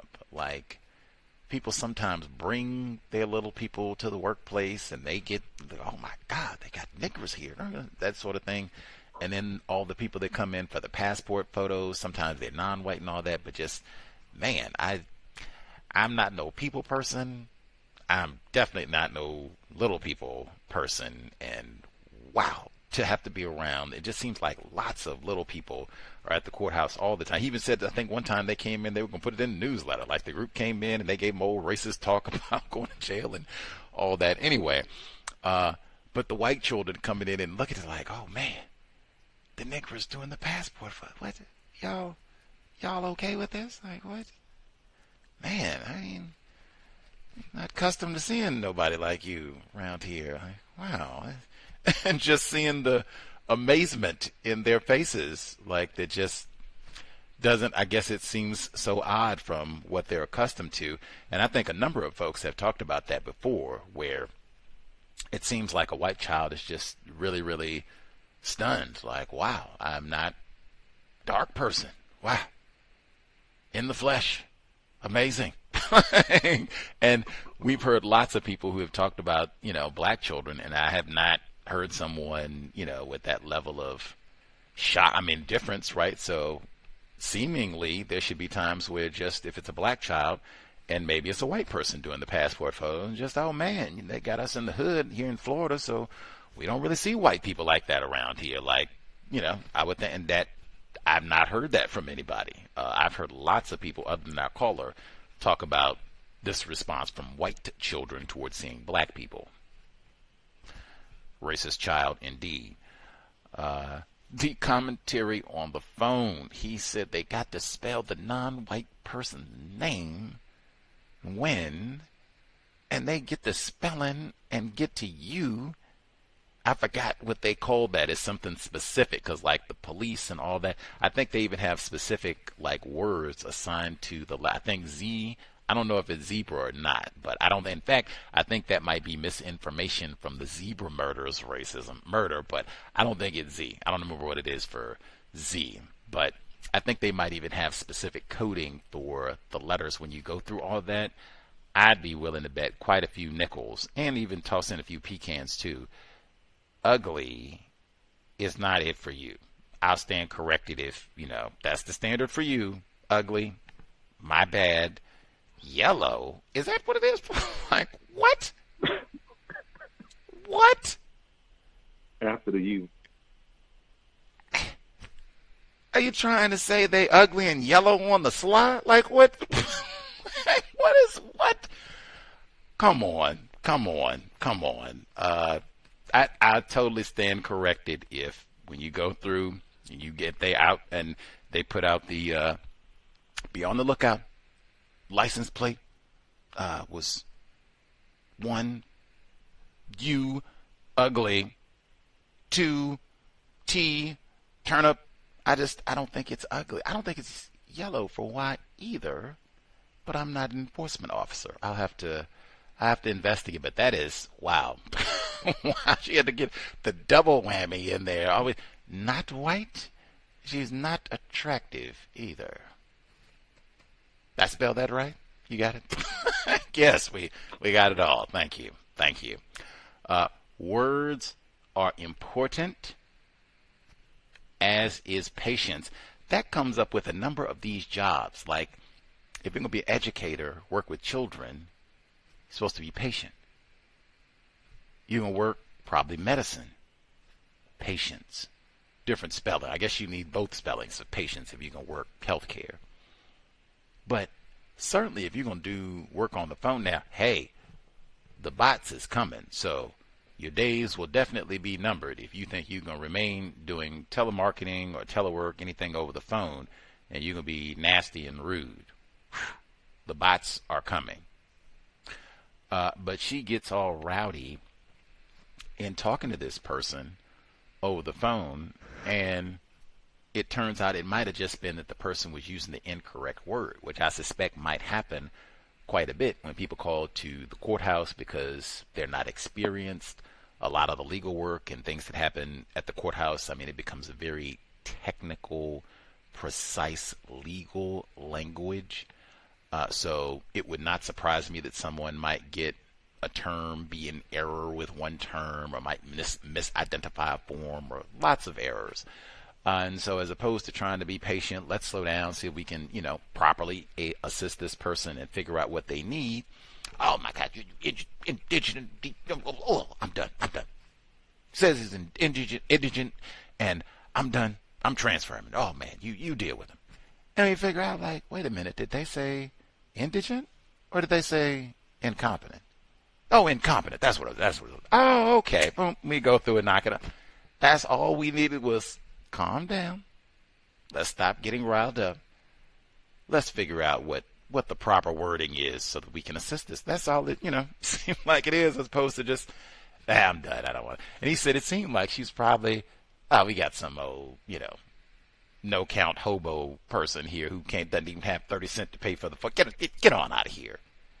That's the bots are coming, because I don't think that's the way that you're trained to answer them. He just told us they went through all that training about not misgendering people and being patient, and then you're going to come back and be rowdy just because someone got the incorrect term on the phone? Come on. Let's see. And that's why the bots are coming. Improve quality of service. Let's see. And save a few nickels, too. And that's 2 times. Words are important, and asking questions, as opposed to getting rowdy and upset. Just plugging through, asking a few questions to figure out what exactly are we trying to find here. As opposed to me going and trying to pull up every crazy form we got in the computer system. Oh, it was incompetent. Got it. No problem, sir. Here we go. And now we move that. We don't have to waste time. I don't have to be yelling at them, getting frustrated. None of that. We can move it, clear the phone line. Anywho, that's why he's worked at the courthouse, working on 20 years. Let's see. And they brought in the new blonde employee. They do not hire very many black males at the courthouse. Done his own experiment, but new blonde employee. They go around to do the introduction. I was even paying attention to that because I remember he's told us where they've hired new non-white people at the courthouse. Not every time, but I do at least remember where they hired a new non-white person and they were doing, their congratulations and things. They did not acknowledge, everybody meet, Teresa, this is our first day, and blah, blah, blah. None of that. He had to remind, like, hey, we got Teresa, she's... that sort of thing. But they go around, give new white fella, nice introduction, what have you. And they go, the black fella, he's not, I don't know, I suspect that this black fella doesn't have a reputation for being, like, crude, making, like, bawdy, what some might say, not suitable for the workplace type commentary. I suspect he doesn't have a reputation like that. I could be totally wrong. I don't know this person. But he makes, what I would think that is an acceptable, tame workplace joke. You meet someone who's very tall, a white man, jolly green giant, even though he's not green. Now, if he'd said, albino, hey. But he didn't say that. Jolly green giant, affable character. I think they still put him on the green bean stalk. I think I might be wrong about that, but either way, nothing, to curse or write anybody up or anything. Comes out of nowhere. Oh my God, Leroy. I thought you were going to say, got our new cracker. What? What? That's even one once I get my recover. And that's where Fuller said, you don't have to respond immediately. Sometimes you will be totally just, what? I'm meeting somebody for the first time. I'm meeting a white man in a system of white supremacy on my job for the first time. I was like, oh, Lord, we got a new cracker on the plantation. What? Once I regain my senses, and it might take me an hour even, that might be one. Why did you think I was going to say cracker? And that would be one I would write down the response. And I might even, have you heard me call anyone here a cracker before?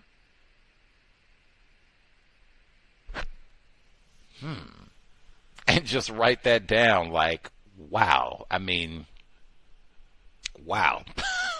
What in the... Again, now who is ignorant about racism? Even for a white person to say that, there's no way you're going to tell me, oh, no, I don't know nothing about racism. Why would you make a comment like that? If I had been classified as white, your thought process would have been a white man meeting another white man for the first time. Their comment is going to be on the job, oh, we got a new cracker. What? Did you think any of our other employees at the courthouse were going to say, new cracker? Wow. Just wow. What does it mean? I told you, I got that in my phone. To this day, I think I posted it online. They got signs in Florida with the cracker. It ain't got nothing about no saltine, wheat thin, Ritz, none of that. They are cracker. Got to keep our niggers and cattle in line in the Sunshine State. Cracker. White people are not. That is so trifling, though. Like, woo. Because, like I said, I don't know this black dude. I'm not sticking up for Leroy. I'm not caping for black males. I just, one, as he has been commenting and telling us about, his workplace environment for years, I suspect he would have told us once or maybe even twice, man, Gus, we have got this black dude. He is wilding. He is calling white people crackers and everything. Like, I tried to get him to listen to the cows. I told him to stop. So I think he would have shared that with us like once, twice, if he had a victim who was misbehaving in this sort of manner in the workplace. I don't remember hearing nothing like that over the years. Like, this is probably a professional, well-behaved, courteous black dude victim trying not to get fired and trying to see if he can keep his blood pressure under 200. And what? Like, what? Does not. Can I add something? Yes, sir. And to add some more like context, like that counter, there's three black people up there. So this white person being introduced by another white person, and the white person introducing the tall blonde dude was, I guess trying to give him compliments and everything and all of that. And that person that made that comment about, I thought you were going to call him the new cracker. Yeah, like I had heard about him making that comment or anything, and it just came out and about. And to add to that word, I believe I shared a few years ago where I did see a customer, like you mentioned about the Florida cracker. It was on the back of his shirt, and it was a white woman with the sheriff's office. And to see some white people, I know that they'll try to say that, oh, well, this black person, they're going to, they might have called me a cracker or something, but they'll call each other a cracker. So, I've heard white people refer to each other that way more than they'll try and make it seem like it's black folks saying the word cracker. So, he had that in mind. So he may know this other white person, and so I'm going to be giving my observation to what's going on with that. And if I could share one more thing, just really quick, there was a black male, a young black male, who was in an email sent to the department that's supposed to be coming over to do some training. So I asked about it on Monday, and this email was sent over a month ago. And, as soon as I asked about it, over a month, all of a sudden they had him come on over, and he was brought over to the area where I work at is mainly black people. So I guess that's where they decided to have him start his training at. So the black female, the person in the promoted position, lead worker manager, had asked them about, how you doing this morning, and how you feel about coming over. And he said hey,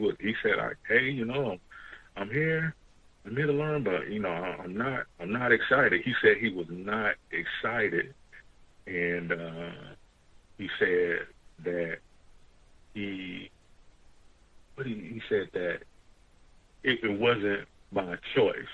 So, but it was mentioned in an email. So I interacted with them, and I said, I'll be making sure I can teach you as much as I can, and let's have a good day or whatever. Let's try and just get some work done and everything. But that's what he shared with the other victim. So I'm not sure what intent they had with the younger black male. And this was on Monday, and he hadn't gotten a chance to come on back over since Monday. So, you know, maybe he'll be able to get some more learning in the records area. And I'll let you know how that's going on with the victim. And that's all I have. Wow. I did write down a 4-letter word there. Like, wow. I do not encourage that. If you are on a job and they assign you to a task or training or a certain desk, I do not encourage you to verbalize, I'm not excited to be here this morning. What? I mean, as firmly as I can, I discourage any non-white person from ever verbalizing something that sounds like, I do not want to be at this job. I don't want to be around you all. I hate being here. Like, oh, this is the worst time. Oh, I could not be having a worse time than right now being here with you all. Man, you should never say anything that sounds like that in the workplace. You have no idea if the CEO is coming out of the restroom right around the corner and heard that they might have Alexa. Who knows? Like I say all the time, speak as though everything that you say is going to be recorded. People are going to snitch on you, all of that. Like, wow, I'm not excited to be here. It wasn't my choice. Wow. I mean, Jesus. I mean, I would have at least had to ask, like, I mean, what exactly is lessened your enthusiasm? Like, are you not feeling being in the segregated area, or you're not excited about customer service? Did you have other aims at the courthouse? You wanted to be a judge or bailiff? What? Yeah, just break down the nature of your lack of enthusiasm about all of this. You know, maybe we can help. You know, they got peanuts in the vinegar. Like, what is the nature of your displeasure? Is it because they put you in the segregated section? I can't. Did you, like, if you had to theorize, like, why was he bothered about this? I mean, everybody does training, right, at the courthouse? Right, yes, sir. It was the white woman that went on maternity leave before Thanksgiving, like in November sometime, sent this email out. In a part of this plan, it had this black male's name, and that they were going to have him come over, I guess, you know, to be like backup, or if we're short-staffed. But my thing on that is he's from Archives with another group of co-workers over that way. So it's like it does look like it'll be of an inconvenience. I'm not sure why they selected him. I'm not. Maybe they want him to be visibly seen in some way because they got another black person at a front counter at one area, and over on the other side they have more black people, and it could be having something to do with that. But he did say that he had a nice smile on his face too when he said it. And I'm like, man, like, come on now, you know, come on, dude. And then, you know, and we have constructive interactions, but he has to ride from Archives over to the courthouse building, and I'm thinking they just want to try and use him in some kind of way. I think another black person made that comment because they didn't get as well, like, why they don't just give him a position, because another person that's white made the comment and said they trying to hire another person in the records area, I guess by the end of this month. So he may have gotten into it with and the manager is black over in archive records. So him and the other black brother might have gotten into an argument maybe. So I haven't seen him since Monday and stuff, for when he's coming around in the afternoon. So, I have to see how things going on with him. Wow. That would be something if he ended up in the segregated section because he got into some sort of like kerfuffle with his privileged black male manager, and that was his punishment, like to be banished to the section.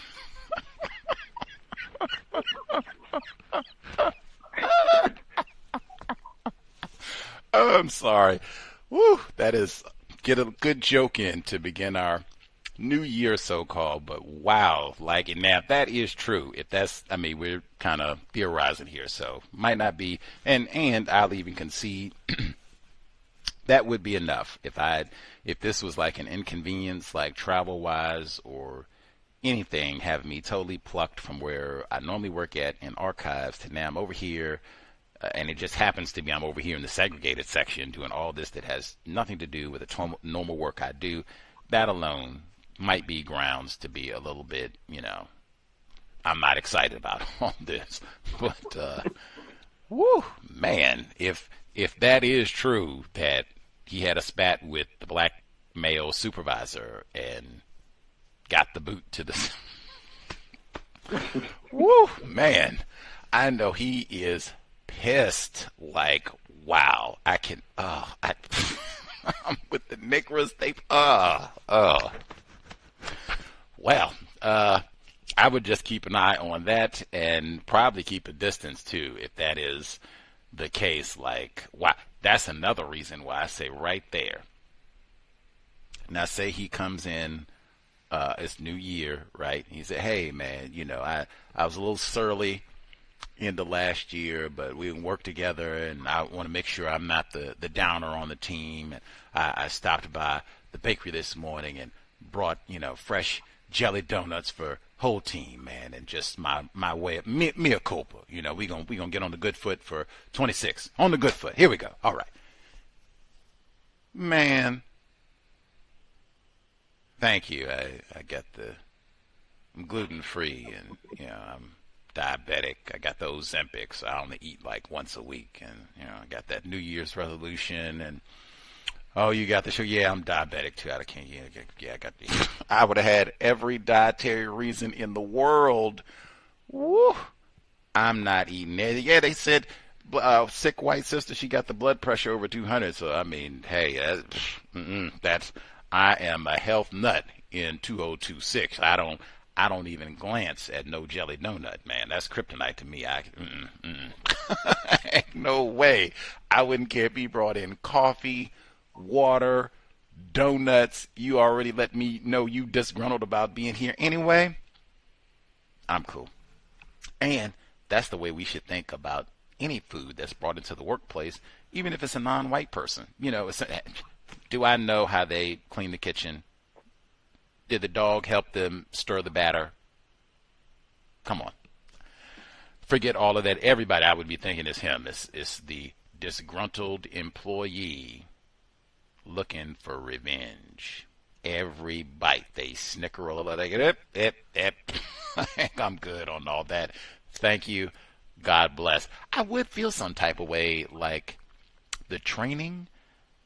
I would feel some type of way anyway. Like I say, don't help white people. You certainly have to help in a workplace capacity, and you might get in trouble if you don't properly train a person. But man, you kind of seeming like you don't want to be up here for whatever reason. Like, I'm not going to bend over backwards, as they say, to train you. I would answer questions and what have you. I'm not going to lie to the person. I'm going to be professional, not discourteous. But man, I'm not, as they say, I'm not going to bend over backwards to train you, especially since you're not thrilled with our company.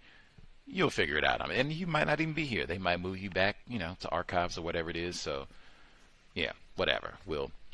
I would, like I said, though, I would be super mindful about all of that if that's what happened. Not that I'm in a gossip or anything like that, but I would certainly be alert to, how did he end up here? This was a what now?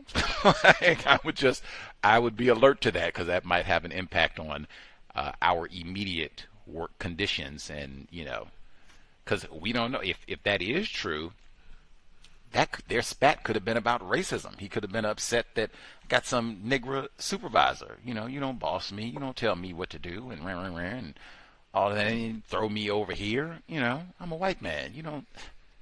That could have been, who knows? Who knows? We have a disgruntled white man, and man, that can be, that's one to keep an eye on for 2026. Hopefully he'll be about his business, but yeah, that would be one to keep an eye on.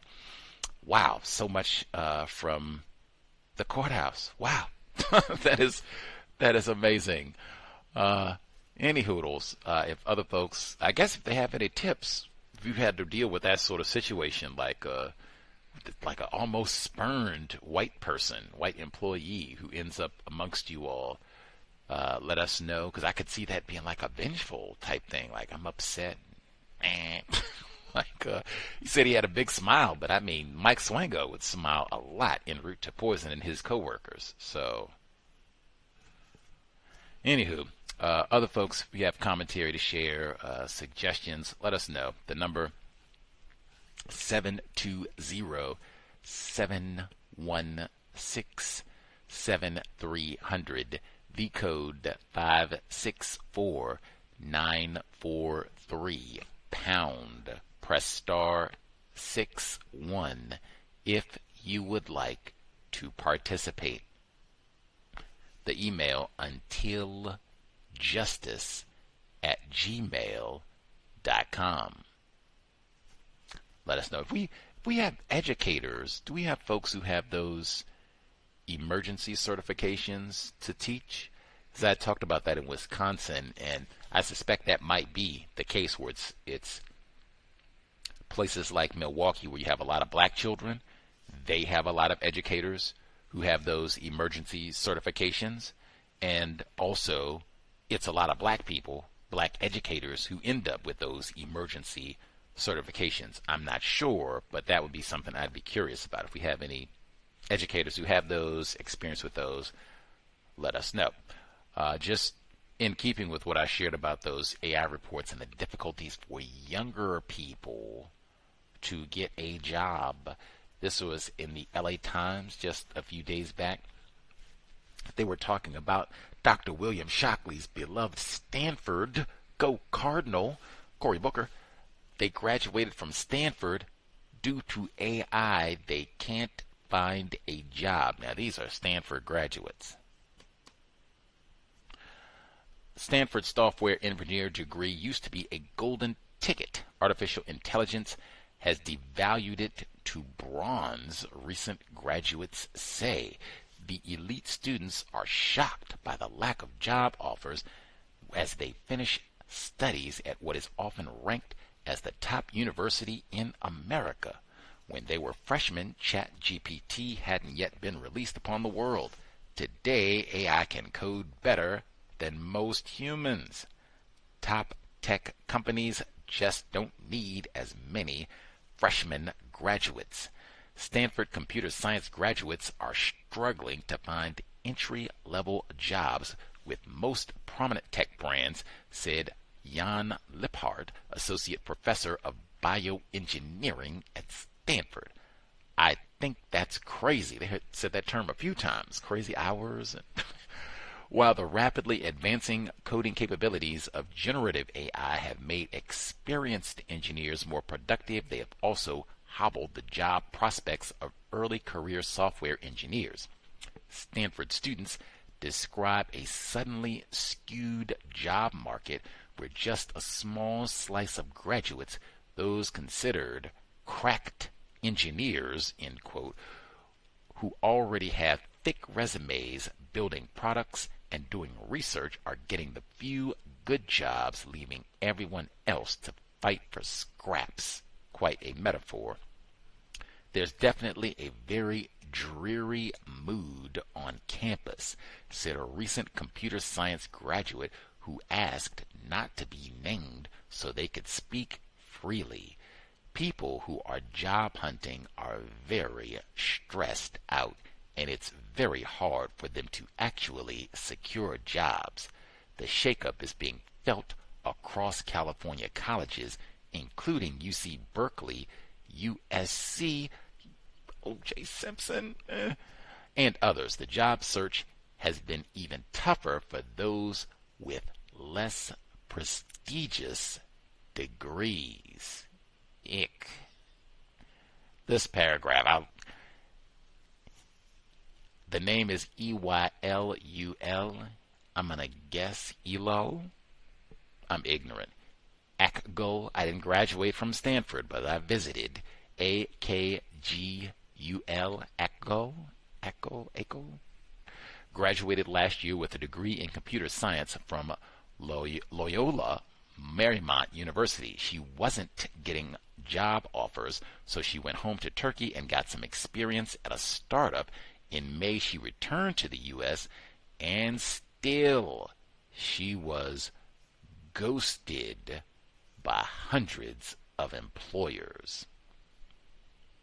Now, they're talking about, most of this article is about people who graduated from Stanford, but they said, hey, USC, Cal Berkeley, these are some of the exact schools they were talking about. I was going to say prestigious, but like, these are some of the schools that were featured in the Operation Varsity Blues, where white people were paying like $1 million, $10 million to lie and cheat to say they went to Stanford, not to take any classes or do any research or anything, but just, the prestige of saying, oh yeah, I went to Stanford and partied and, did whatever, did drugs in Palo Alto, whatever.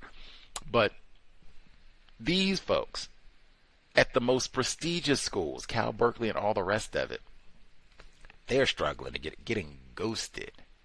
And they even include in the report that people from the no count, lame, hobo in the University of Phoenix, isn't that Donald Trump's online school? Like, you come with some University of Phoenix degree in engineering and, college nonsense, and oh man, you're going to be ghosted for the next 50 years.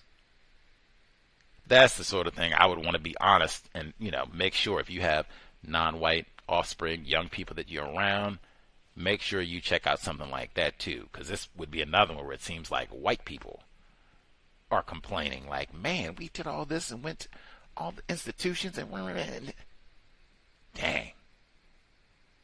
Tiger Woods, alma mater, and this is how I'm being treated? Dang. William Shockley rolling over in his grave. Let's see. We'll see if other folks have commentary to share. Give folks like another 5, see if they have observations. If you got out of your holiday party, we have any educators who have those emergency credentials so that you can teach on a temporary basis. Let us know. Certainly if you have any problems or workplace triumphs where you solve some problems, let us know. We'll give folks 5 minutes before we get ready to wrap things up and get ready for the Catherine Massey Book Club on Friday. Let's see. Now, folks are spectating or still recovering from all of the holiday cheer and mischief. Again, hopefully we have lots of folks. If you are not white, hopefully you did not have to work. Maybe you got holiday time. If you did work and both got massive bonuses, hefty, biggest one you've ever got in your life, hopefully that'll be the case, and then folks can get started super refreshed, well nourished, even got in some exercise maybe for Monday. I guess that's the 5th Monday, I think. Hopefully people will be safe and maybe even have some time, strategize if you can think potential workplace problems that you might be facing, if it's going to be the software or lying race soldiers, the white man who is upset and might be looking to sabotage things.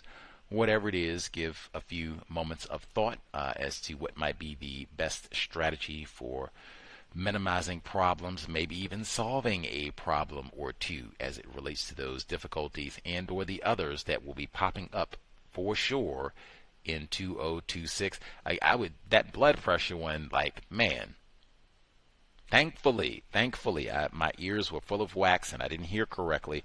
That was a white woman, thankfully. And the C.O.W.S coordinator. Oh, wouldn't it be great to have to put her on medical leave or something? Maybe they got some job that, hey, you can't do this job. You got too many health problems. You have to get somebody else. And they hire a black person in her place. Oh, we could dream.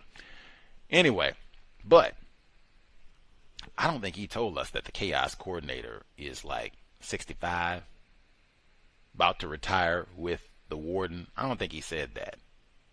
It's lots of that.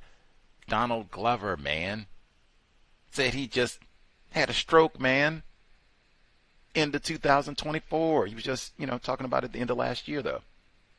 But all of that system of white supremacy is unsafe and super unhealthy. And then double whammy, people classified as black because of the system of white supremacy. We are super unhealthy. Like, drink that water, get that exercise, try to eat as best we can. Fuller talked about that, directly in the code book, uses of time and energy. And I know for it's almost tradition, probably contributing to her 200 blood pressure, because they just had a report in the New York Times talking about this time of year in particular. And in fact, they mentioned my favorite, the physician. I think I can pull it because I shared it online. They spoke with a physician, and he said this time of year in particular is dangerous because you have a lot of people who are not healthy to begin with. We're on Ozempic and high blood pressure medication. Yep, it was not in the New York Times. This was Houston Public Radio, but it was a written report. It was not audio, or I would have played it for sure. But they specifically mentioned, the quote was, this was speaking to a physician. He said, I treated a patient yesterday who was at a business party and was drinking some alcohol. And then they got the picture of the clock and the New Year's Eve celebrations and all that. And of course, you got to have the champagne. It can't just be one bottle. You got to have, you got to get toe down. They said he was at the party, business party, so-called, drinking some alcohol, started having chest pain, ended up in the emergency room having a heart attack. And the title of the report was, Why Holiday Fun, Food, and Alcohol Can Be Bad for Your Heart If You're Not Careful. Facts. Especially all that liquor drinking and what have you, like sobriety would be best. And like I said, dry January, dry February, dry March, all of the above. Dr. Welsing would co-sign completely. Cannabis too. She would co-sign on all of that and get our brain computer right so that we can work on solving the problem. Maybe the AI will help solve the problem. They said it can augment, not replace. So maybe that will assist.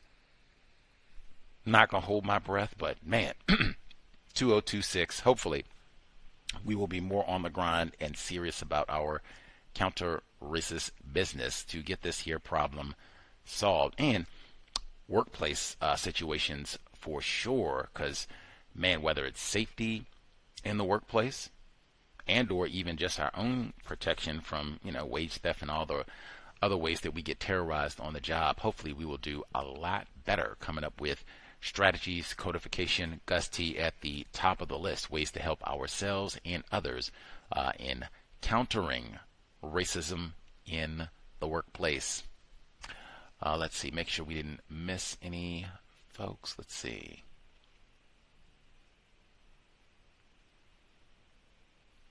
Grand folks can let us know if you confirm if you got your bonuses, holiday pay, all that good stuff We are here next Thursday.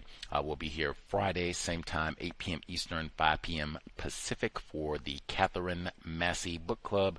Wrapping it up, William Rosenau's Tonight We Bombed the U.S. Capitol. Compensatory call-in on Saturday, same time, 8 p.m. Eastern, 5 p.m. Pacific. And then racially restricted regions with our white guest on Tuesday, Insurrection Day. Any hoodles, let us know if you hear the archives. If we have any educators, if you have those emergency certifications, maybe let us know. What was your route to getting the certification? Have you been looking to get, more permanent, more secure full-time teacher status? Have there been impediments to that? Like, I would be curious. And like other black educators, do you know that they have those temporary educator certificates? I would be curious to learn more about that, and maybe even do some digging on my own between now and next Thursday, because I suspect that might be a double whammy for the educators and the students if they're classified as black. But I will know more next time we speak. That said, hopefully folks will be safe, as they say, ringing in the new year. My PSA, sobriety would be best. I would not want to be out late. And this is not just, Gus T up here talking it, what have you, and then I'm out acting a fool, painting the town, blue and green, get ready for the Seahawks game, go out and act a fool for 2026. No way. Sit it down once it is dark.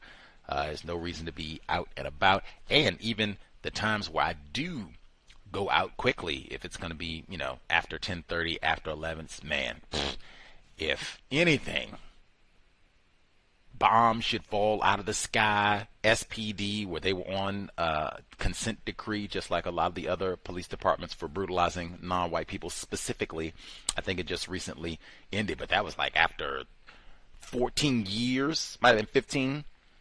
But anything bad happens, you already know, Dr. Cambon already told you, things are likely to go bad at this hour in the system of white supremacy racism, especially if you're in a vehicle. Like, man, it goes up X because it's assumed you're smuggling and trafficking and looting and up to no good. So, man, yeah, you got expired tags. You don't have insurance. I mean, it's all kinds of assumptions are escalated once you're in a vehicle. Oh, yeah, we got to pull you over and rummage through things and breathalyzer and all the rest of it. If you have young motorists, nieces, daughters, sons, cousins, nephews, whatever, friends in the neighborhood, I would remind them, you especially do not want to be out late at night, because really,